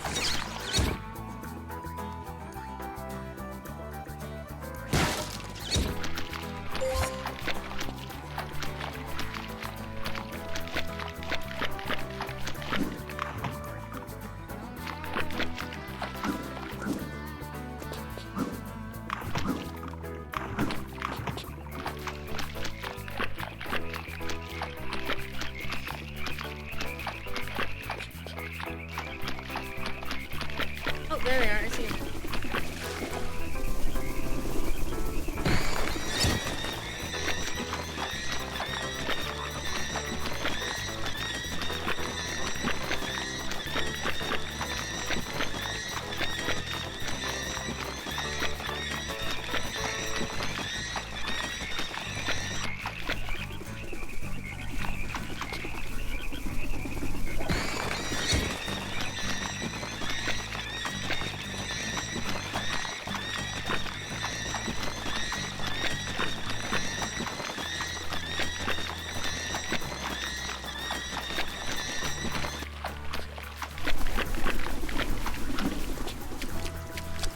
There's a flock of cave bats in there. It's nearly the wet season, and we need to move them out before the caves flood. Oh my god, wait, did they park themselves right here?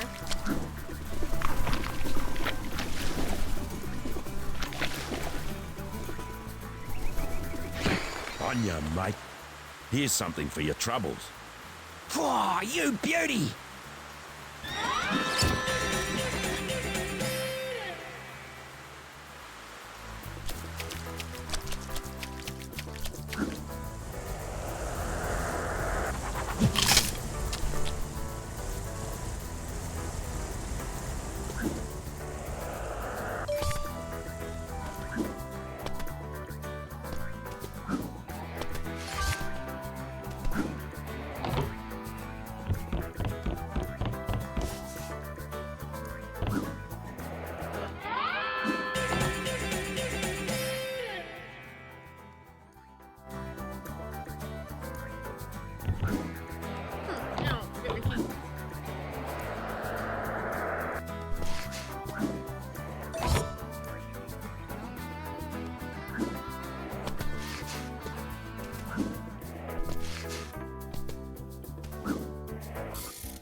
the top right now.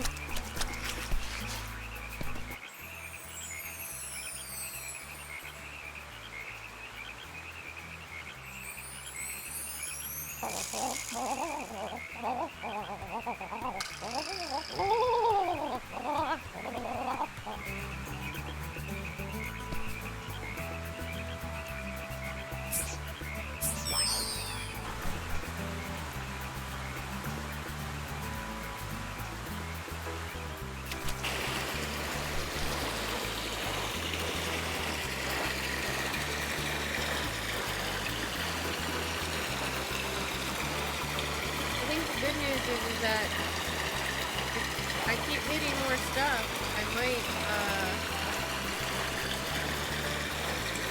be able to clear a complete path.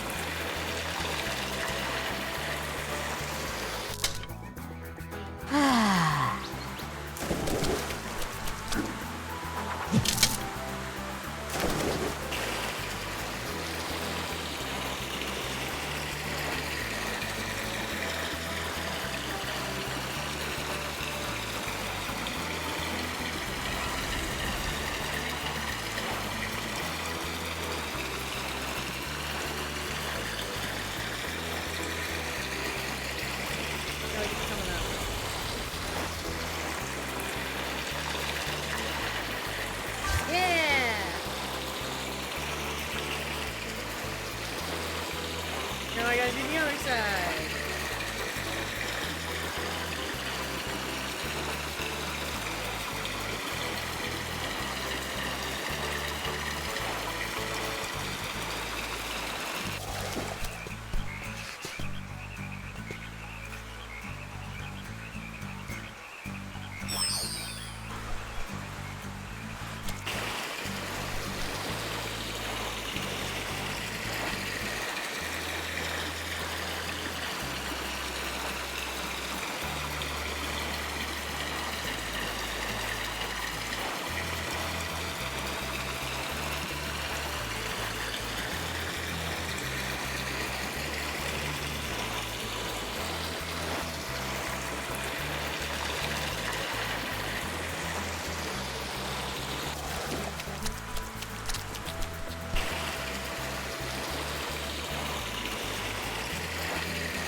Oh, what, that's it?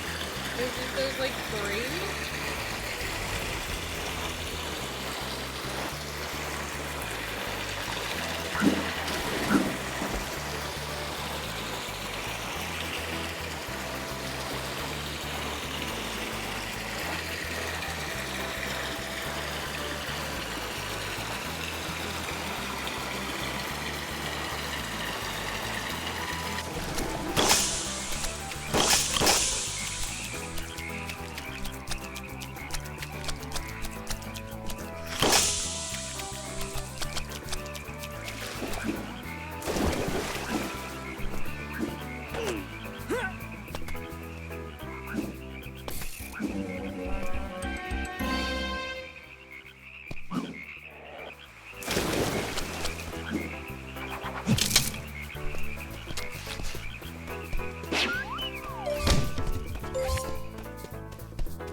Keep hitting the wrong buttons.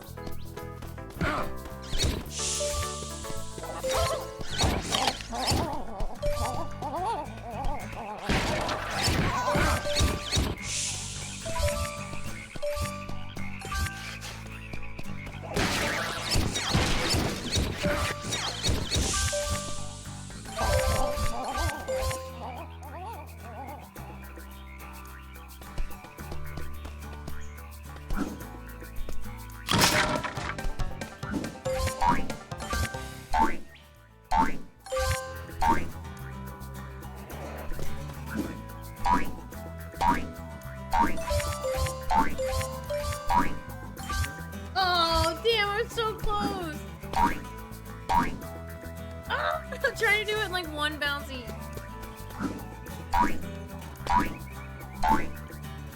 Oh! God. Okay, I can do this.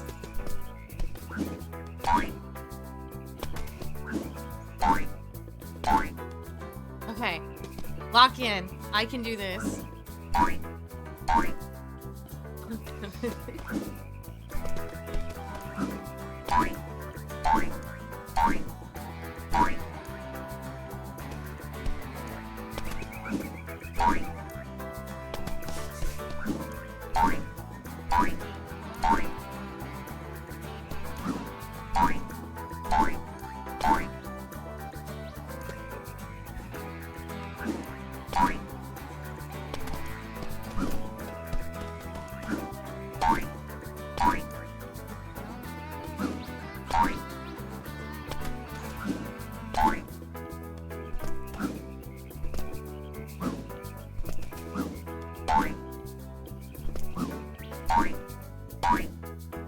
Oh, so close!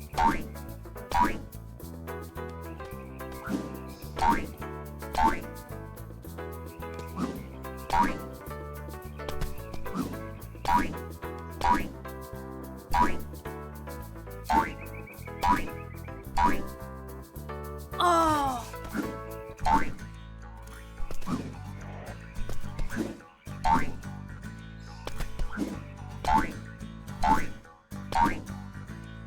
I'm like just overshooting that fourth one.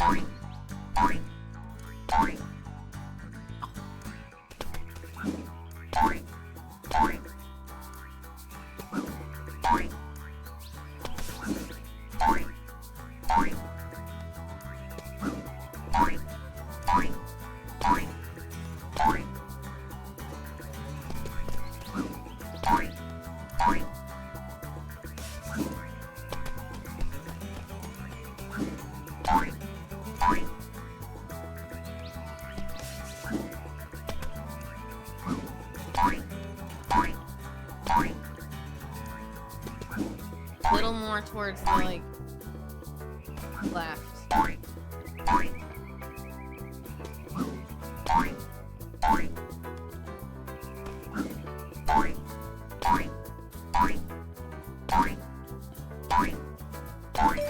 Oh! I missed the thing I was supposed to get.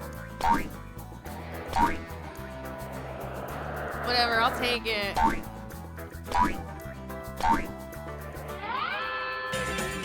I'll take it, I'll take it. Whee!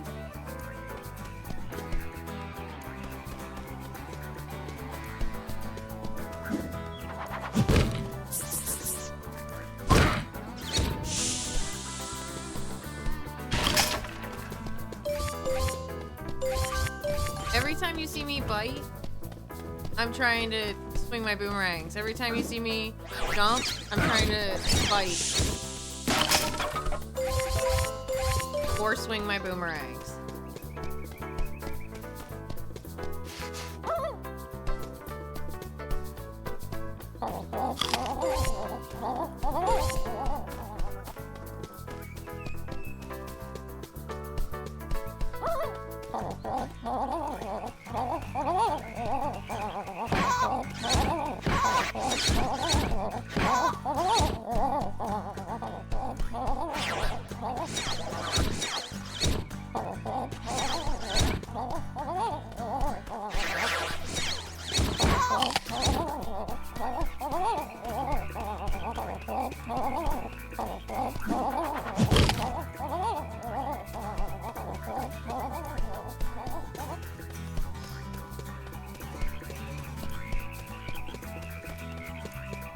If I come from a different way.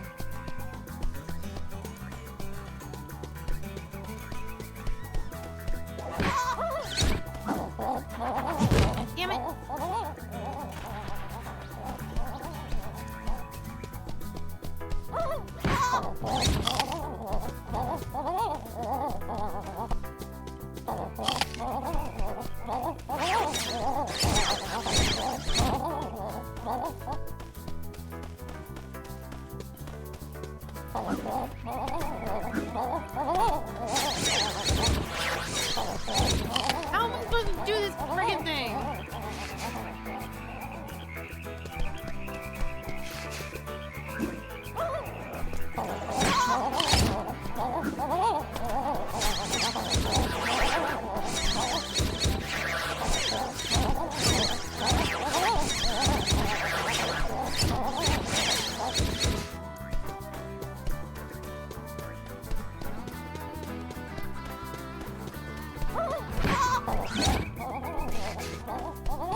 dude. How do I beat this stupid fucking bird?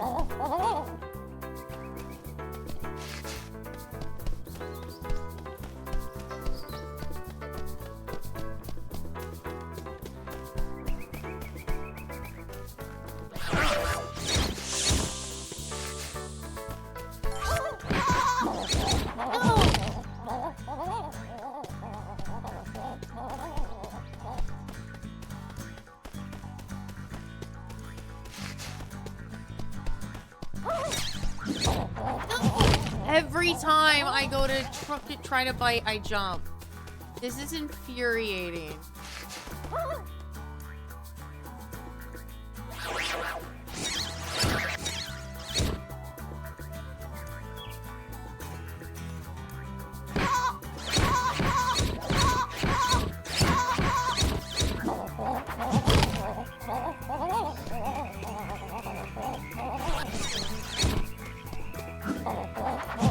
I'm going to throw myself off of the Delaware Memorial Bridge.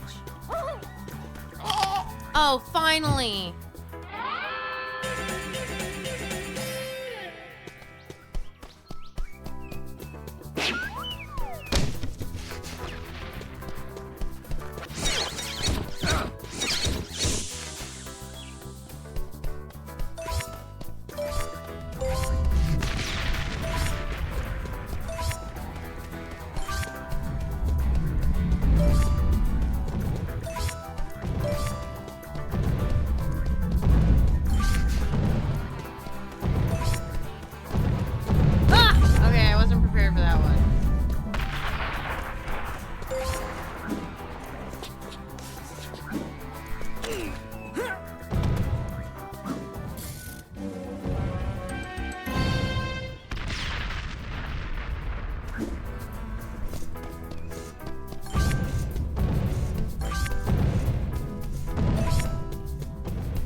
G'day, Shazza. Oh, shivers! Oh, Ty, am I glad to see you. Would you mind keeping those blue tongues off me back while I fill up my watering bottle? No worries. Thanks, Possum.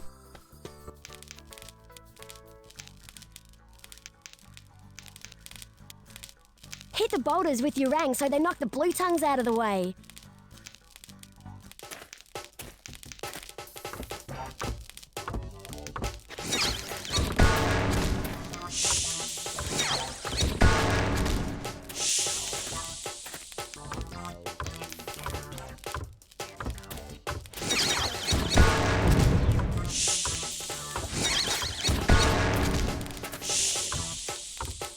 Oh my god, I'm like fighting the controller like crazy right now. No!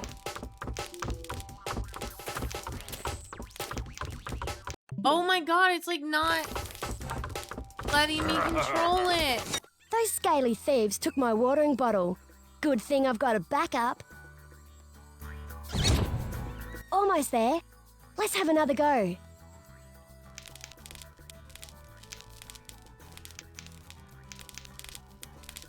Hit the boulders with your rang so they knock the blue tongues out of the way.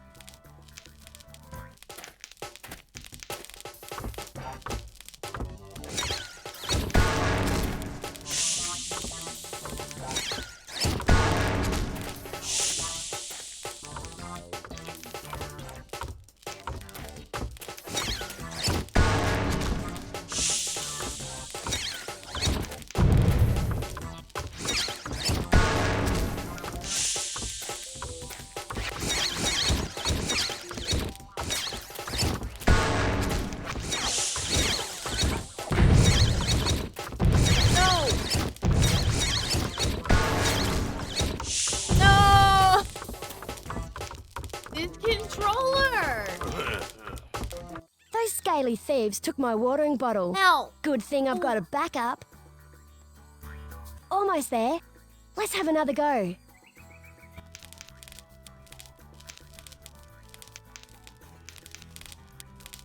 Hit the boulders with your rang so they knock the blue tongues out of the way.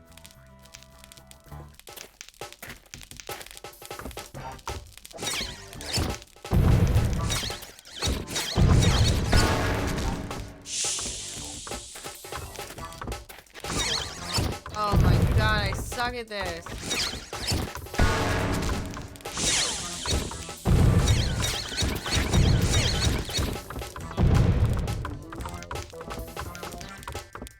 Those scaly thieves took my watering bottle. Good thing I've got a backup.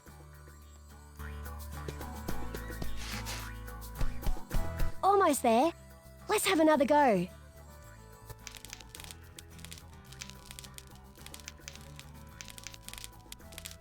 Hit the boulders with your rang so...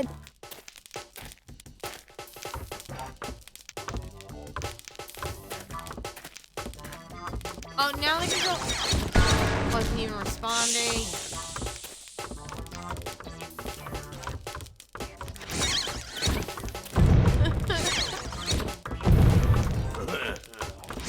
Those scaly thieves took my watering bottle. Good thing I've got a backup. This is my personal hell.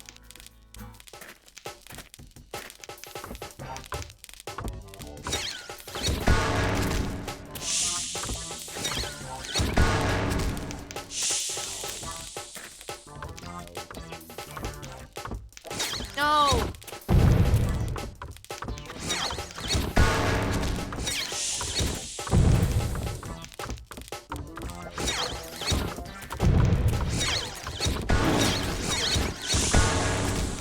That one got lucky. Fuck, too early.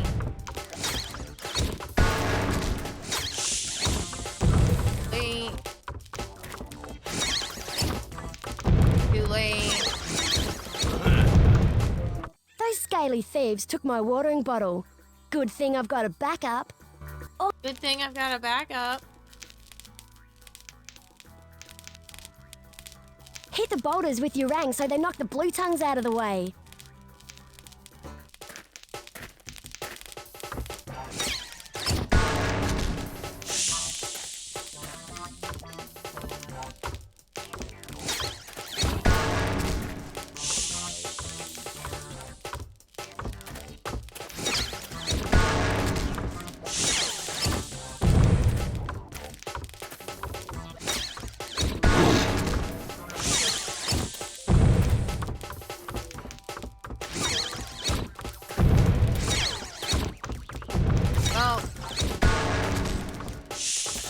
Those scaly thieves took my watering bottle. Oh.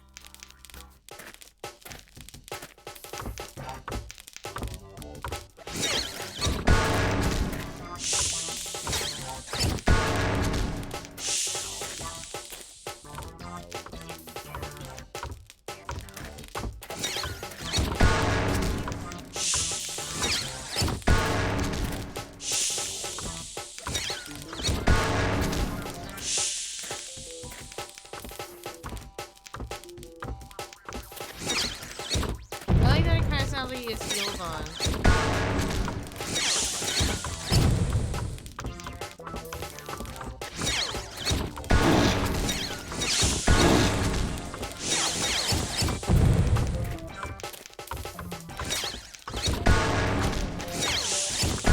Nice! Freaking finally! Just like Thanks heaps for what you 3 did minute back ad there, break Possum. coming. No worries. Finally. By the way, I found this at the creek. You want it? Shoot, Ripper! You don't want to Well, see those ads. I better get a move on. Drive. See you soon, You don't want other Possum. people to see those ads. Give them a sub. I'm sorry, I almost rage quit.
We're missing one more Billy.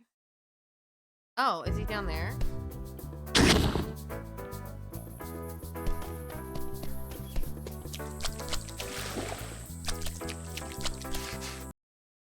Oh, I'm missing 2.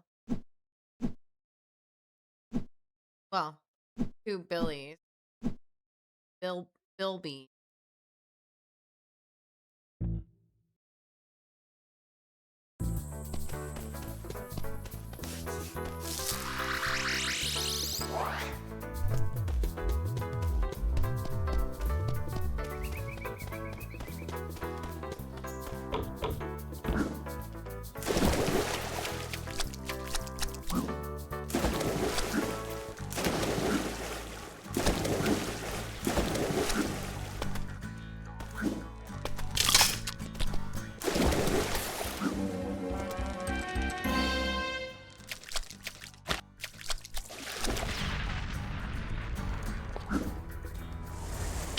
Oh, I tried to hit the button.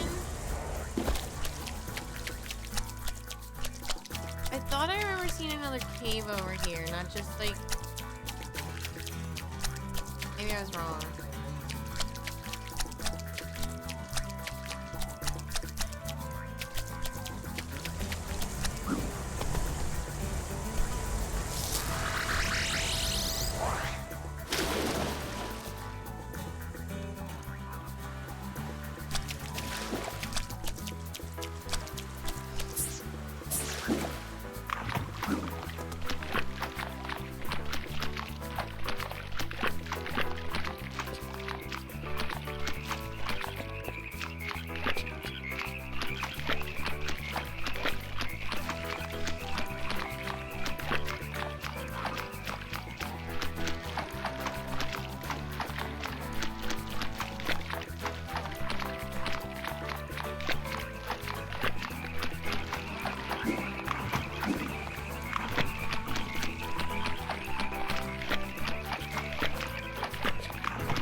That's the wrong end. I didn't want that end.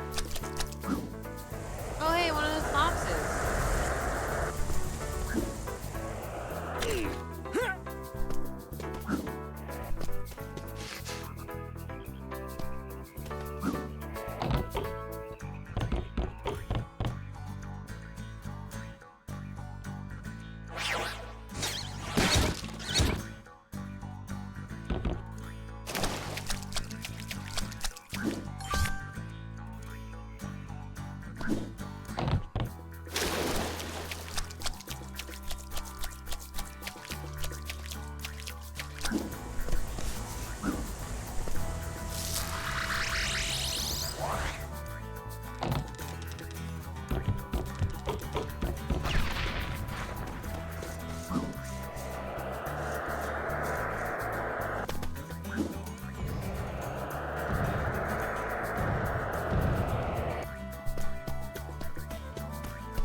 Oh, there's one.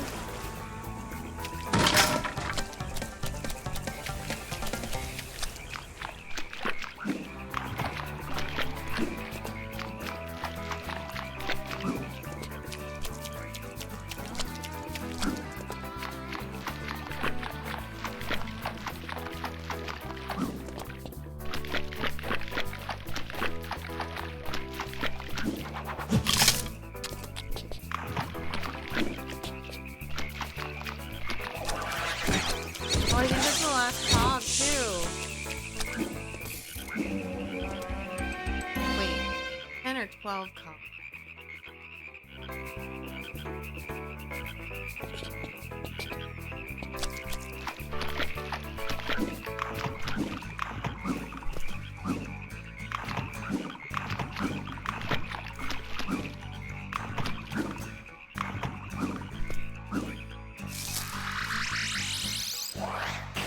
Oh no. Take me back. I can't believe that worked.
Oh, I found it. I had a feeling.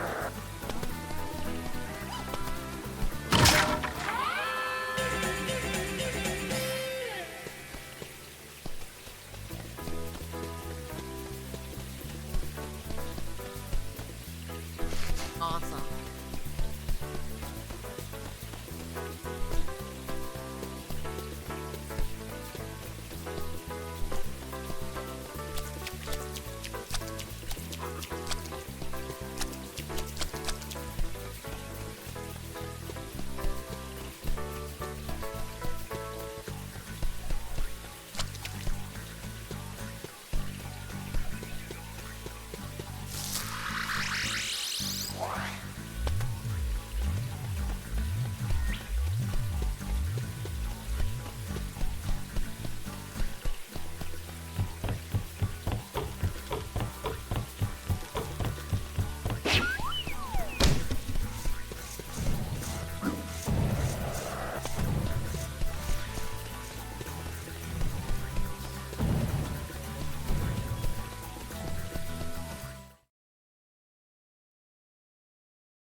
I'm using my 20th edition anniversary Xbox or controller on my Xbox. Nice.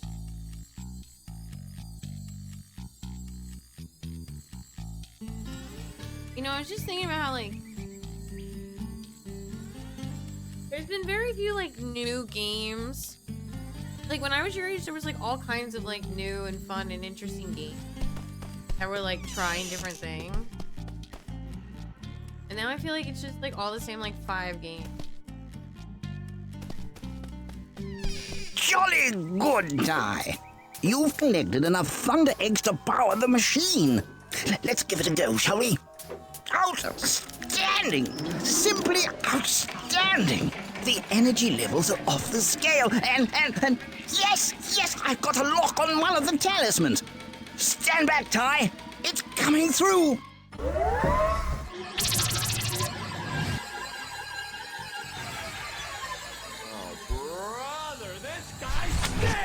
Time the Cake just subscribed for 35 months.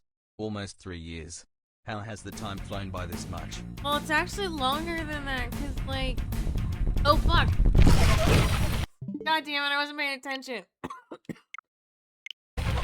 It's actually longer than that, because I started my streaming career technically in 2020, but I didn't officially restart it until April of 2024. So,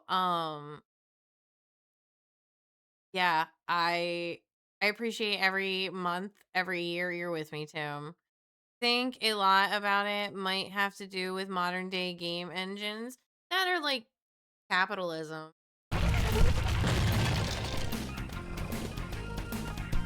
What am I doing?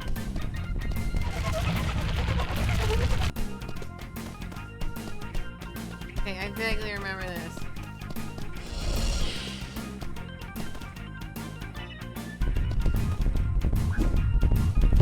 Oh, I moved too fast.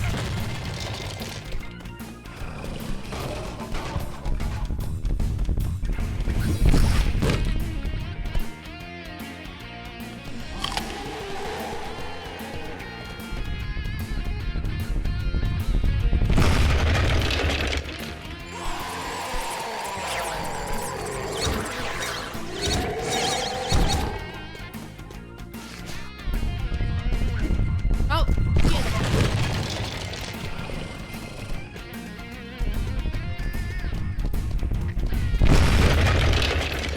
It's worth it.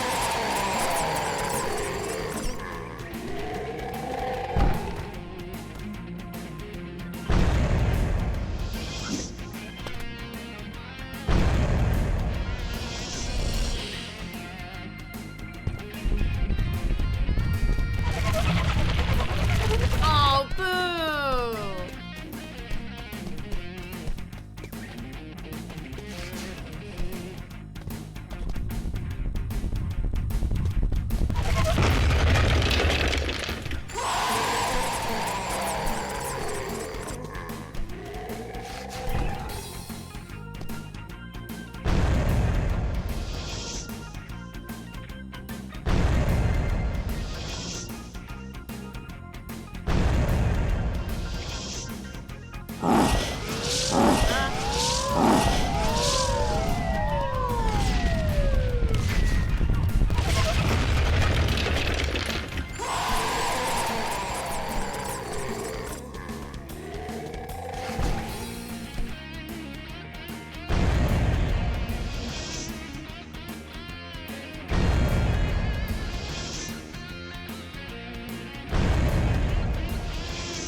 Not bad for losing 2 lives.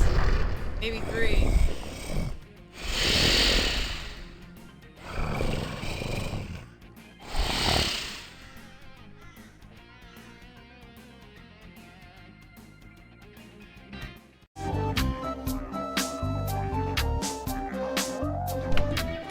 Well done, Ty. You've retrieved the first of the ancient talismans. When Boss Cass discovers that we're out to thwart his plans, he will do all in his power to stop you. Be careful, my friend. She'll be right, old-timer.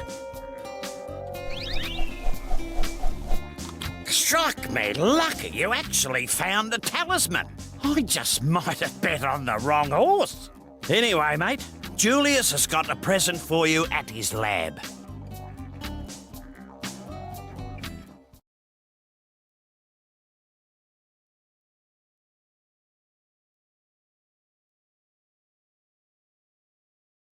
I've made a most exciting discovery. The talisman machine is brimming with excess energy from the Fire Thunder eggs. By diverting that energy to my special hyper-techno boomerang maker, I can make special elemental rangs. Watch. Simply smashing. I present to you the Flamerang. You beauty! Yes, this rang can start fires and melt ice. It even has a more powerful effect on some enemies. To select it, use the previous rang and next rang buttons to cycle through your collection. It will aid you well in your quest. Now, go try it out.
You little ripper, Ty! You found a fair dinkum rainbow scale! When you find enough, take them to the Bunyip Elder at Rainbow Cliffs.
Probably don't need fire boomerangs to solve this problem.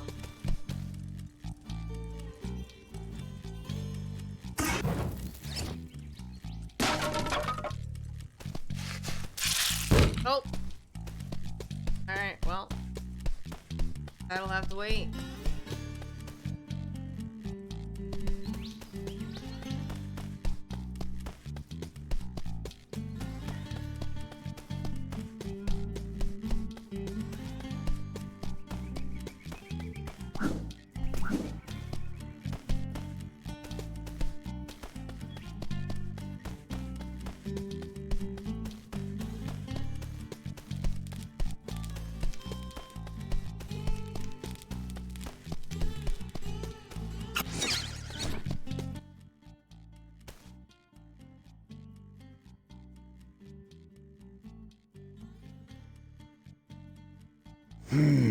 He's smarter than I thought.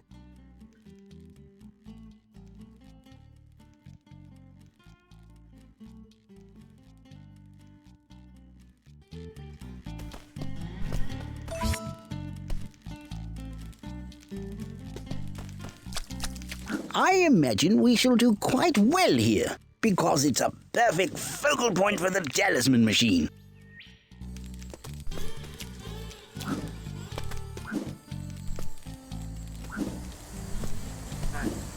Bridge on the River Ty. Outback Safari. No worries.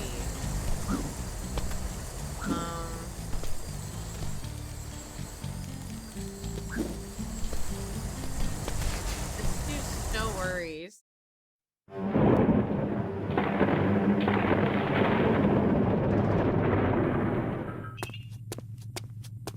You have done well, my friend. The information you supplied is invaluable. So someone thinks they can stop me obtaining all the talismans! Of course he will never succeed! I want this meddling mammal stopped at any cost! Yes, sir. Right away, sir. Yes, sir. Right away, sir. Those talismans are as good as mine. Begin phase 2!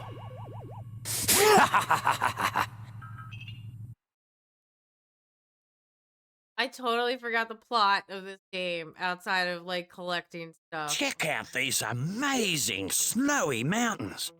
Full of frolicking kangaroos, high-speed wombats, and giant yabbies, all eager to meet you. I hope you packed a clean pair of thermals.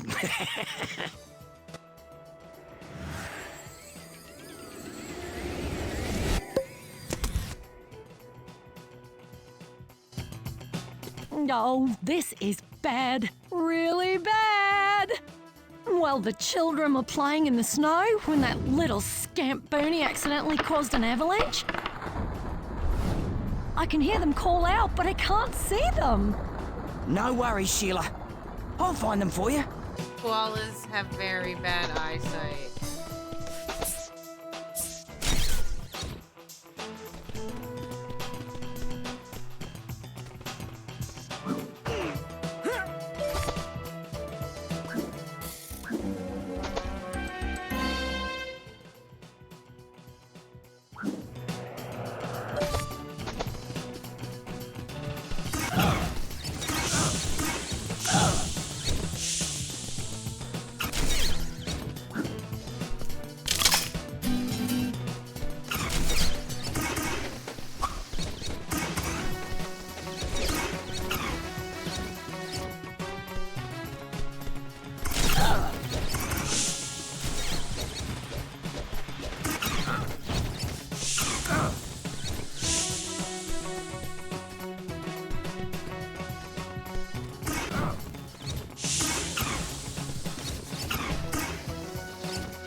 on you, mate.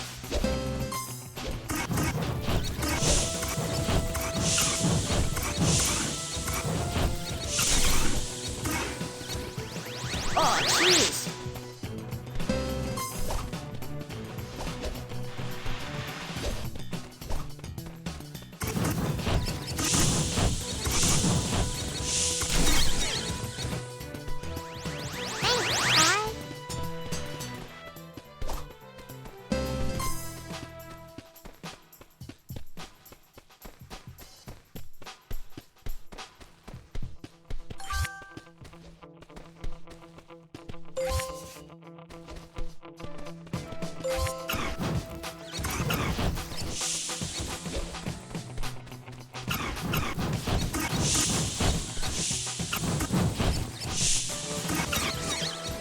Oh, you're a legend, mate.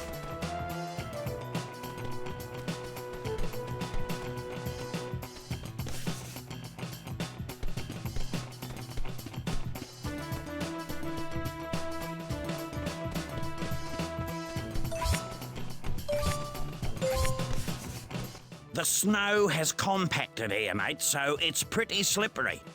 So it could help if you need a bit of a speed boost. Okay.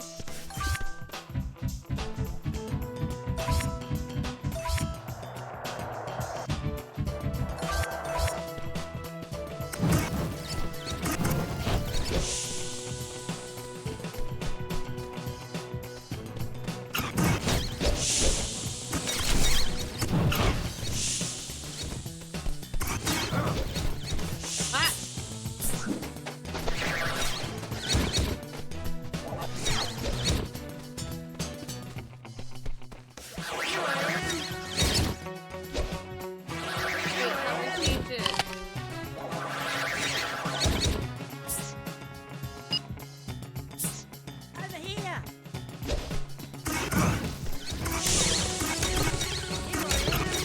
Can we hit the scissors, keys?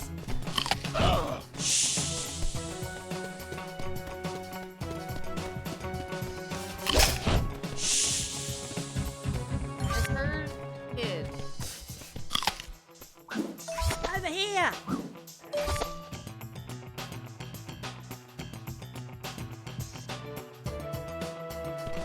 Here I am. Kyle. Over here. Oh my god, where? Here I am.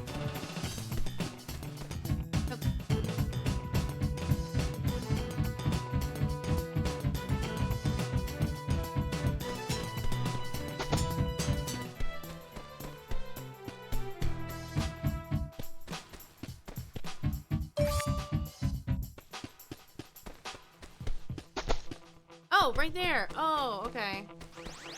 Thanks, mate.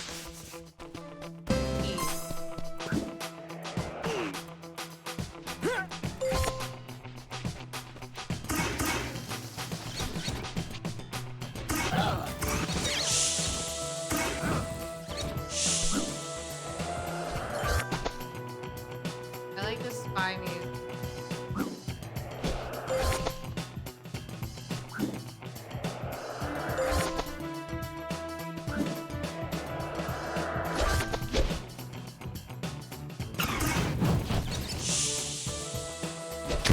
Ow!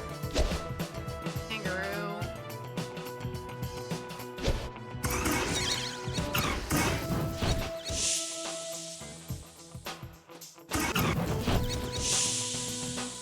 As lead mod, I can't time out the other mods. Yeah, I'm sorry. I was like, it's time. Lou suffered enough punishment.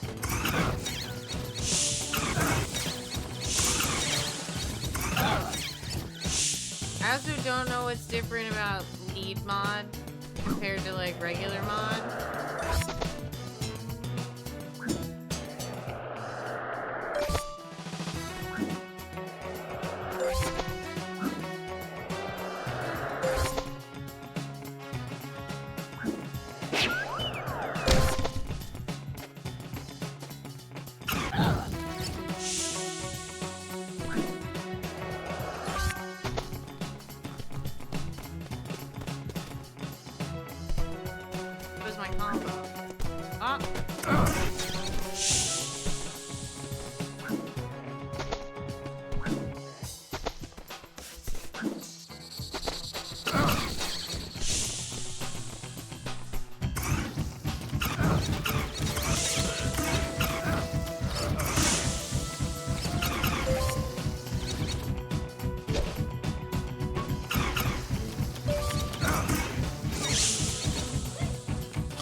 No.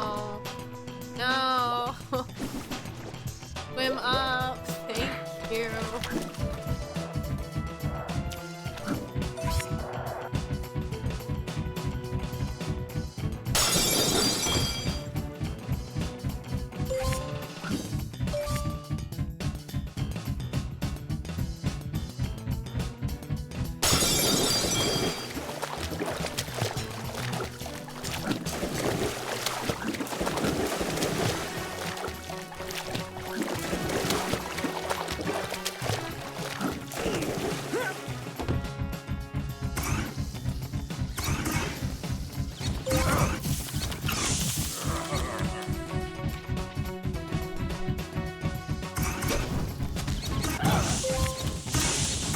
Oh my god, I'm moving so fast.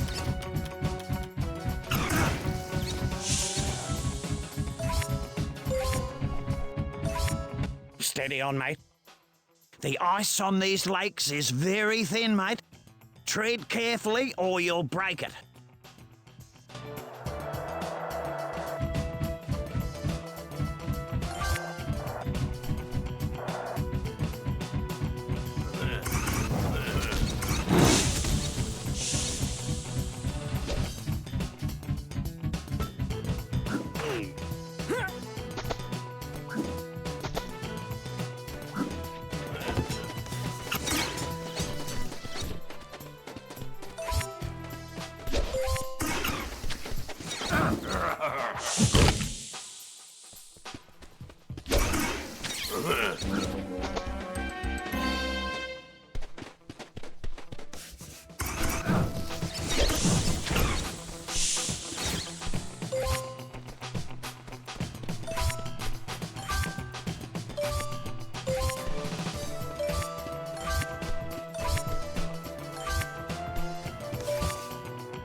I love Jersey.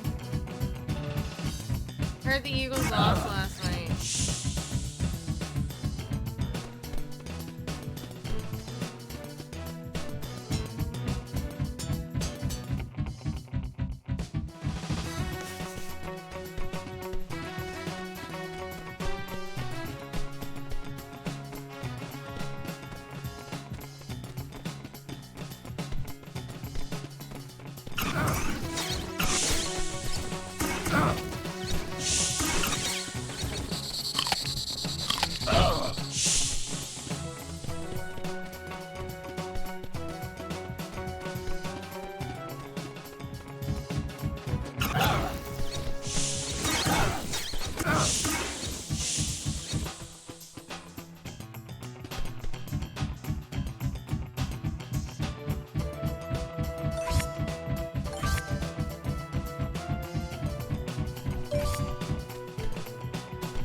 find all the kids yet?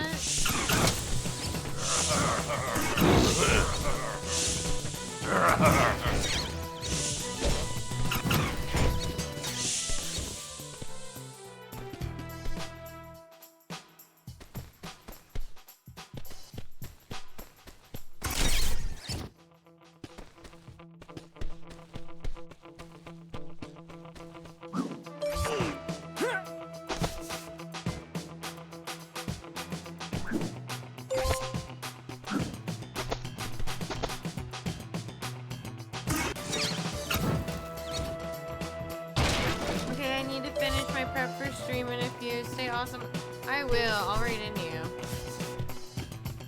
See you soon, Tim. Have a good stream.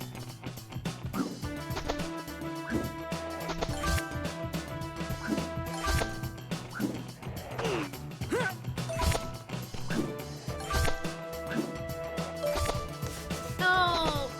God fucking damn it.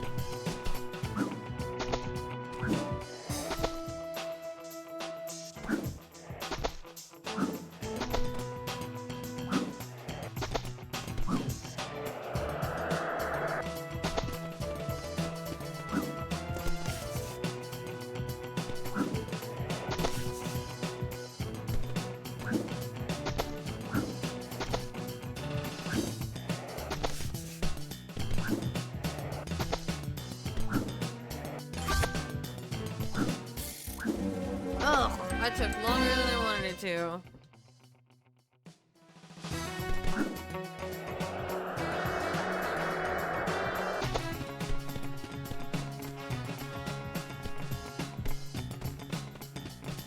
I think I have a few more kids to find, right?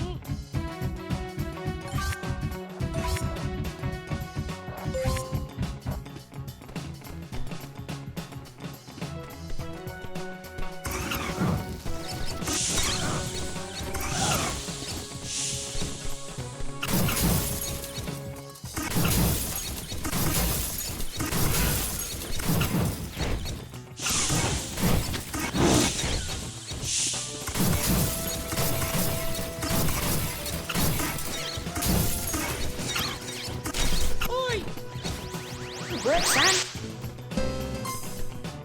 Okay, so 2 more kids.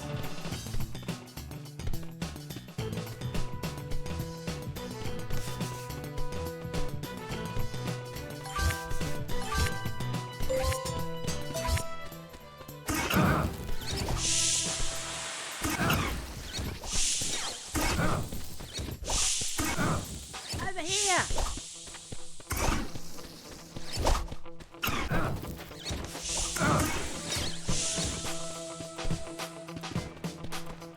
Here I am. Oh, what, like up there? Here I am. I think he's up at the top there. Here I am.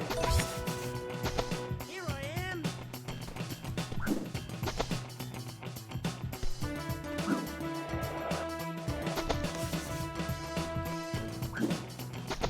Here I am. God! I'm doing my best, kids. Shut up. Oh my god, it's really like having kids. They nailed it.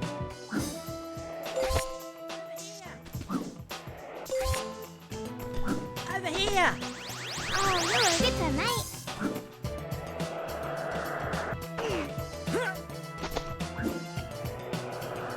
Over here. Oh, and another one up there? Here I am. Over here. Here I am. Hi. That's all. Okay, that's all. I should go back to the mom. Get my reward.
Oh, I gotta back to mom. I drink and I know things. Oh, I'm out of water. Drink something. I owe you a hydrate. Sorry, bro. I'd go in and get it, but I'm getting ready to wrap. Once Tim goes live. Anyway, how are you, babe? Happy Monday. No.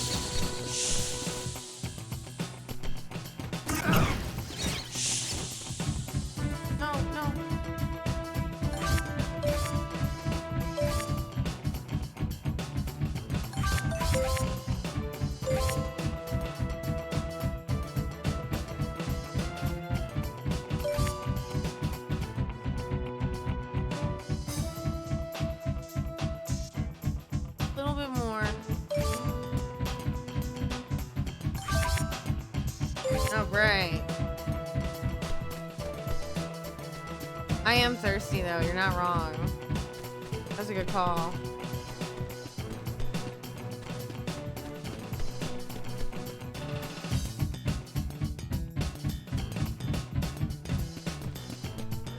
You want to know what like a whole difference? So like last January I kind of started like my weight loss fitness journey again. It hasn't been going great, but I did start drinking more water, and I really like water now. Like I like the taste of water a lot now. 6, 7, 8, all accounted for. Especially I when don't know it's how really you cold. did Oh, it. wait, I do have Thanks. drink. No worries, Sheila. I have some By ginger the ale. way, little Booney found this in the snow. You can have it if you want it. Unreal.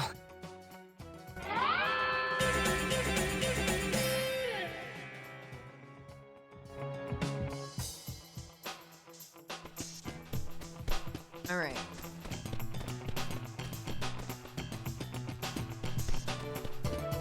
I think it was like this way.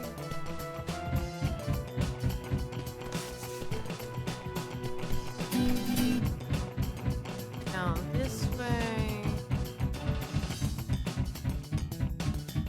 I saw more skinks. Oh, I guess it was just the other side of this.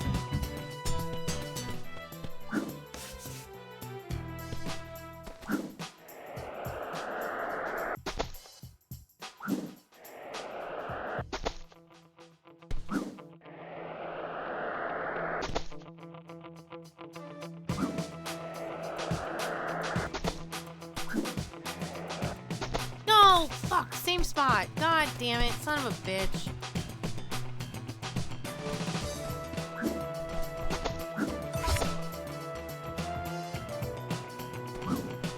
Wow, I'm missing so many. Well, I'm missing like... I need 300. Don't make me do the math. Like less than 200 more, but not by much.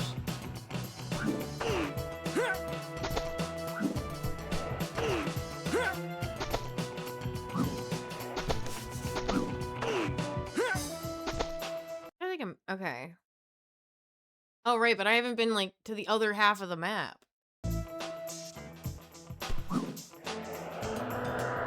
I was close enough to grab onto that. That's ridiculous. Absolutely ridiculous.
Okay, so I have to get him into there.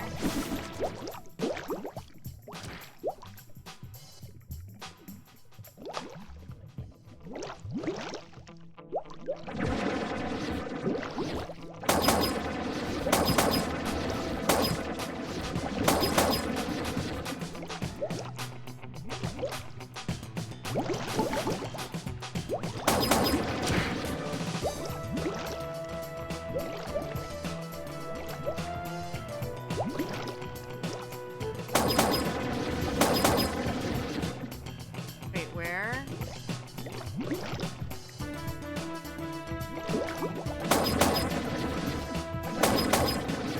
Oh, like on the other side.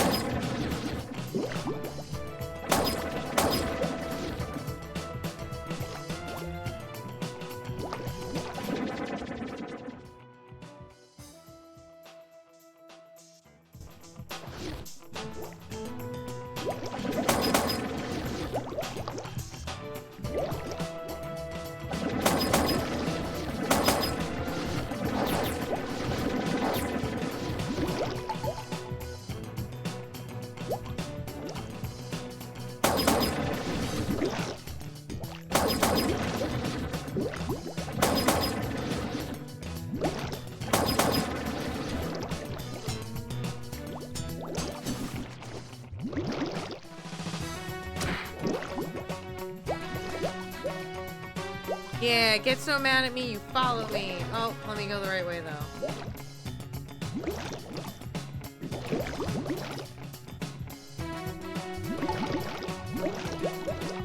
Can we swim? For the love of Christ? Where do you go? What hole do you go in?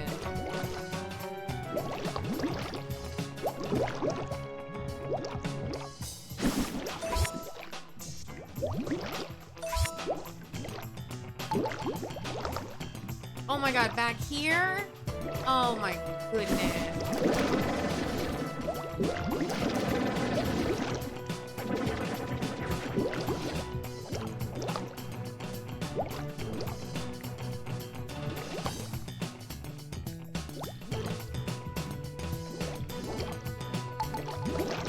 Oh, okay, so...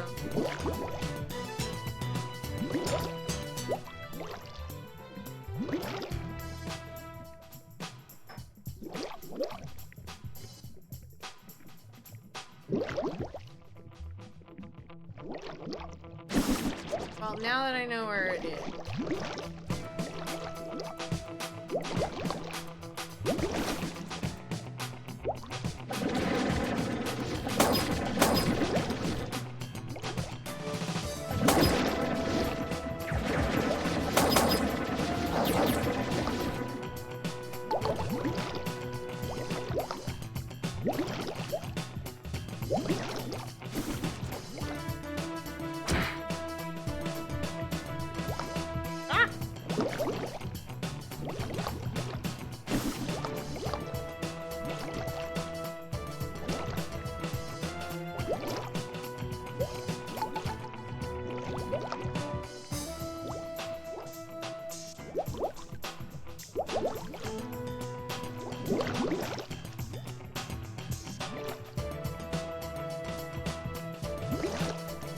Do I like hit a button to close it?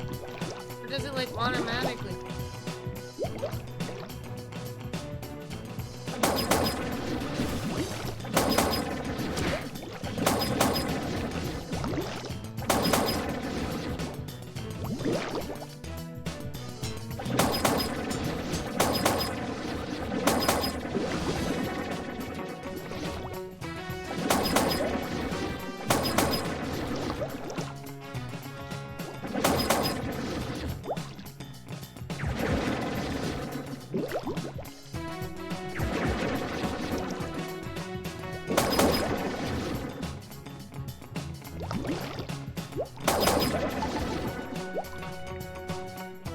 So stupid.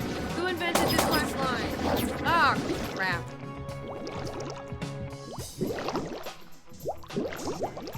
Go down. Oh my god, I hate swimming so much.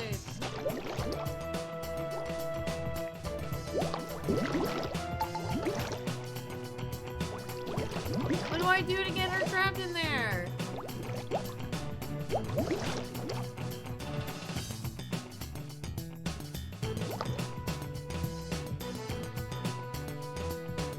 Just like hit it?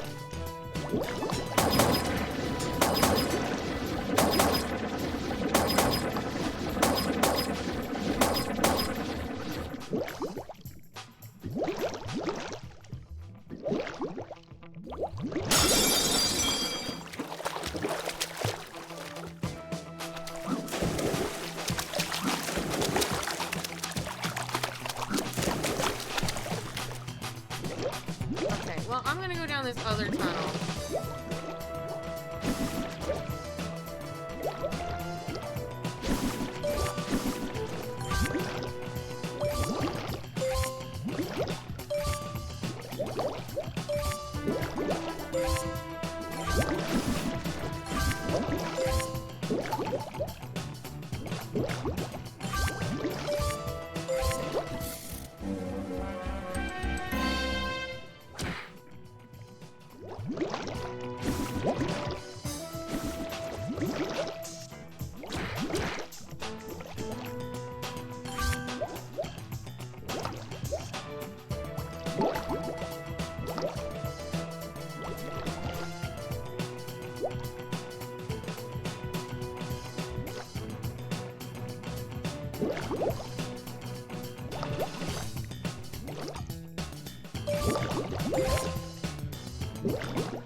I still haven't figured out how to do this stupid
Awesome. That was so annoying.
box.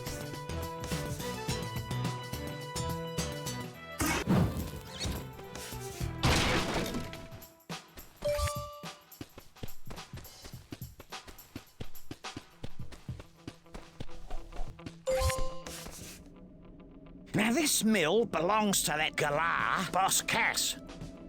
He's been using it to supply material for some secret project of his. Anyway, I reckon there's something up top. See if you can find a way up there. No worries.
Wombat got me.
not going that way. You can't make me.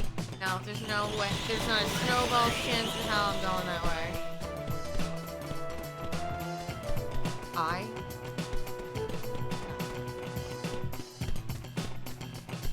Going to meme, guys.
Force Unleashed.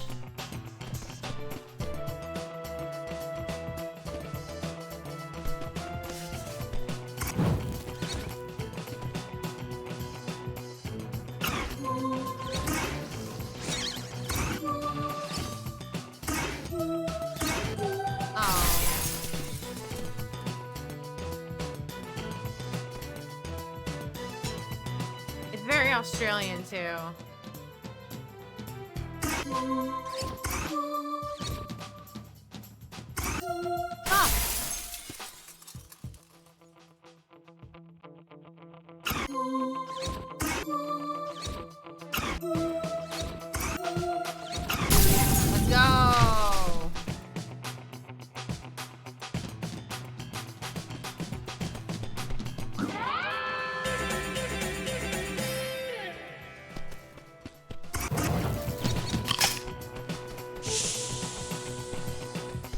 Like Wikipedia page, it was like, oh, this game's like Crash Bandicoot, and I'm like, I've played a little Crash Bandicoot.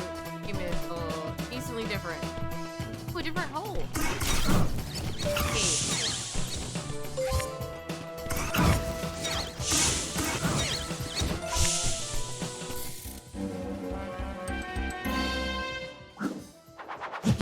Still need 4 more cogs.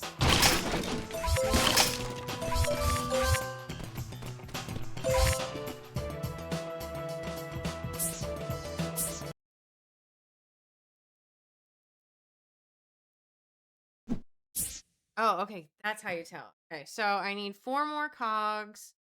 I need 2 more billies and 49 more coins.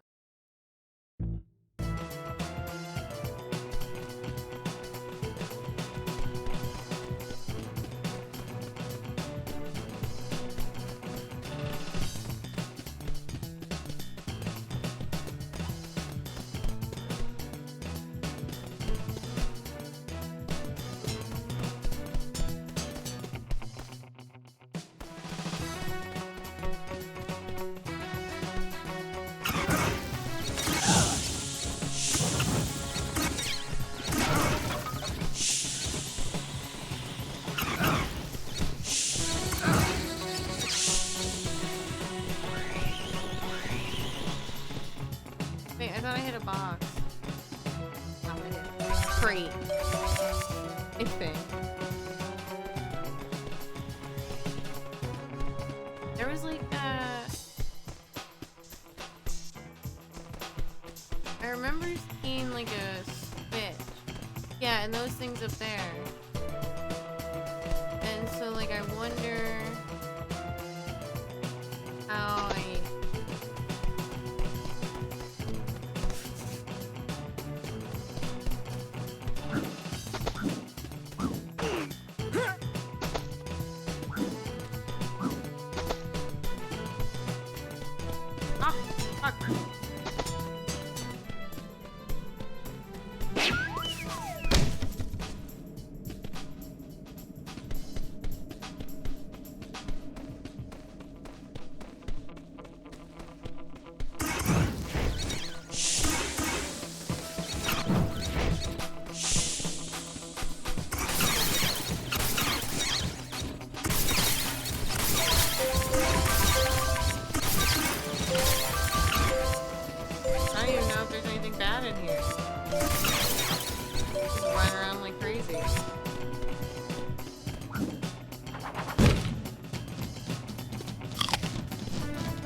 Get me back in there. Put me back in, coach.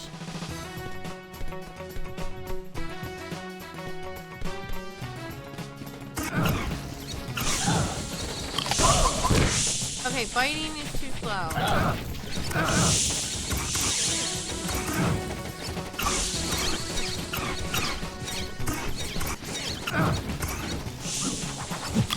Especially when you miss. God damn, Ty. Get your shit together, dude.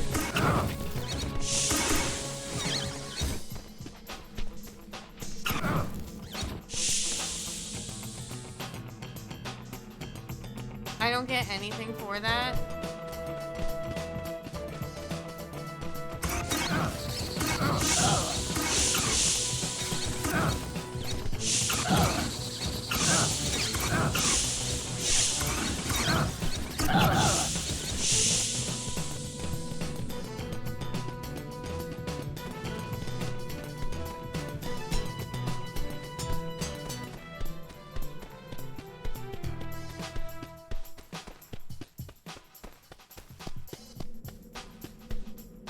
So,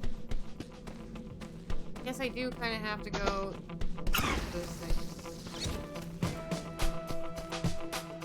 Shoots. Fuck me, man. The wood shoots.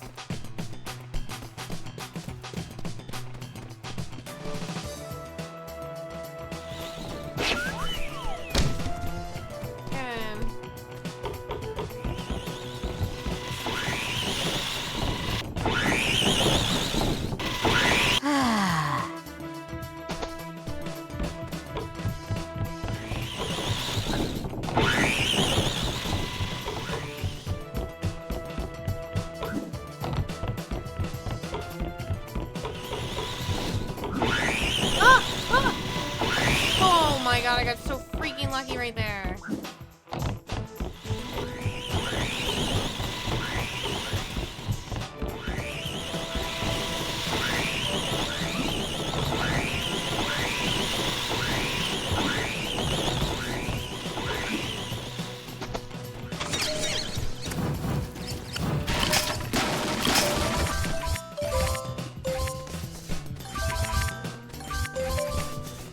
Okay. Oh.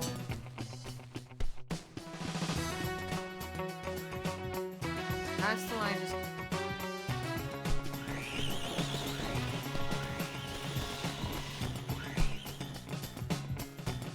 No, this way.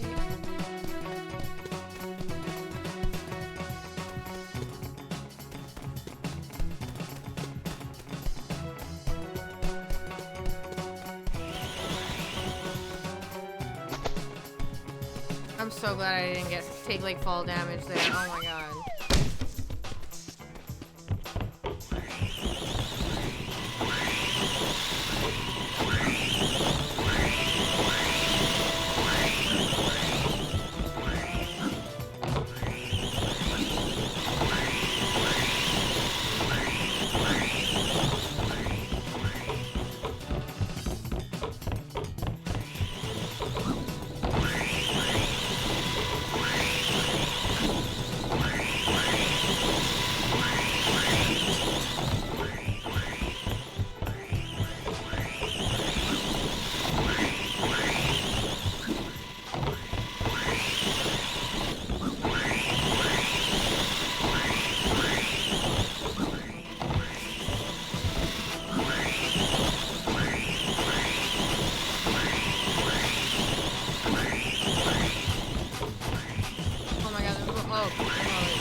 I gonna have...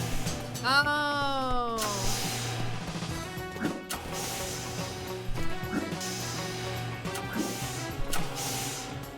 Podcasting isn't necessary. I think there's gotta be one more. Okay.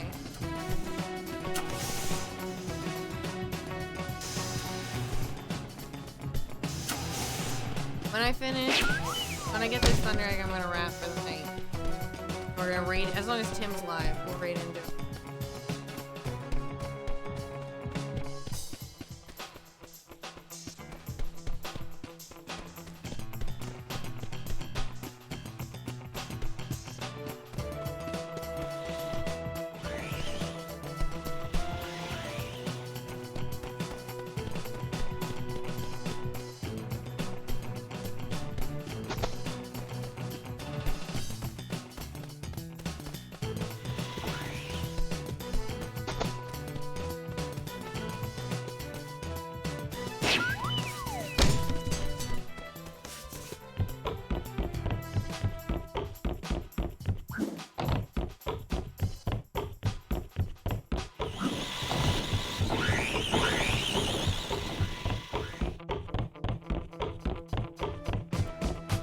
Was this shoot for the wood that didn't need to get cut?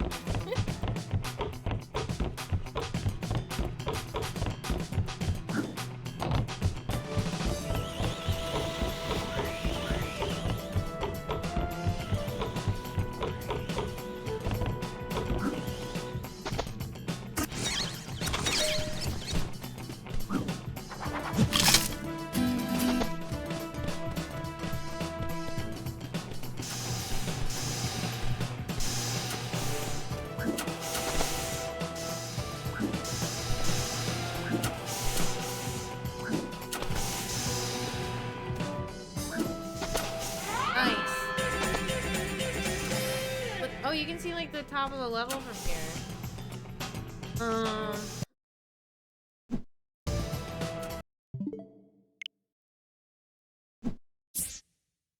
Right. Oh, 2 more Billies and 300 opals. I need 4 more. Oh man. All right. Well, I am gonna save here, and we are gonna get out of here. That was super fun. I really like playing this game. I forgot, like, it's very frustrating, but I forgot like most of the plot outside of like you have to bring back your family. Like a Fast and Furious movie, except it's Australian.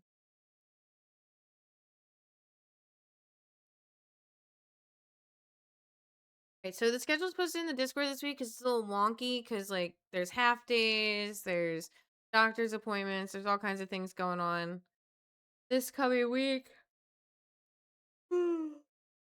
So check out the Discord for my schedule because that's usually where I post it. How the hell do I write out again? All right, everybody. Tomorrow is Tuesday. I will possibly be back during my usual daytime stream, but it might be a nighttime stream depending on what's going on. Yeah, tired. Oh, Kenny's live in my chat and live. Butthead. All right, everybody. I will see you guys later. Have a safe and wonderful evening. Ow! Oh, I got a knot in my hair. I'm not used to my hair being this long.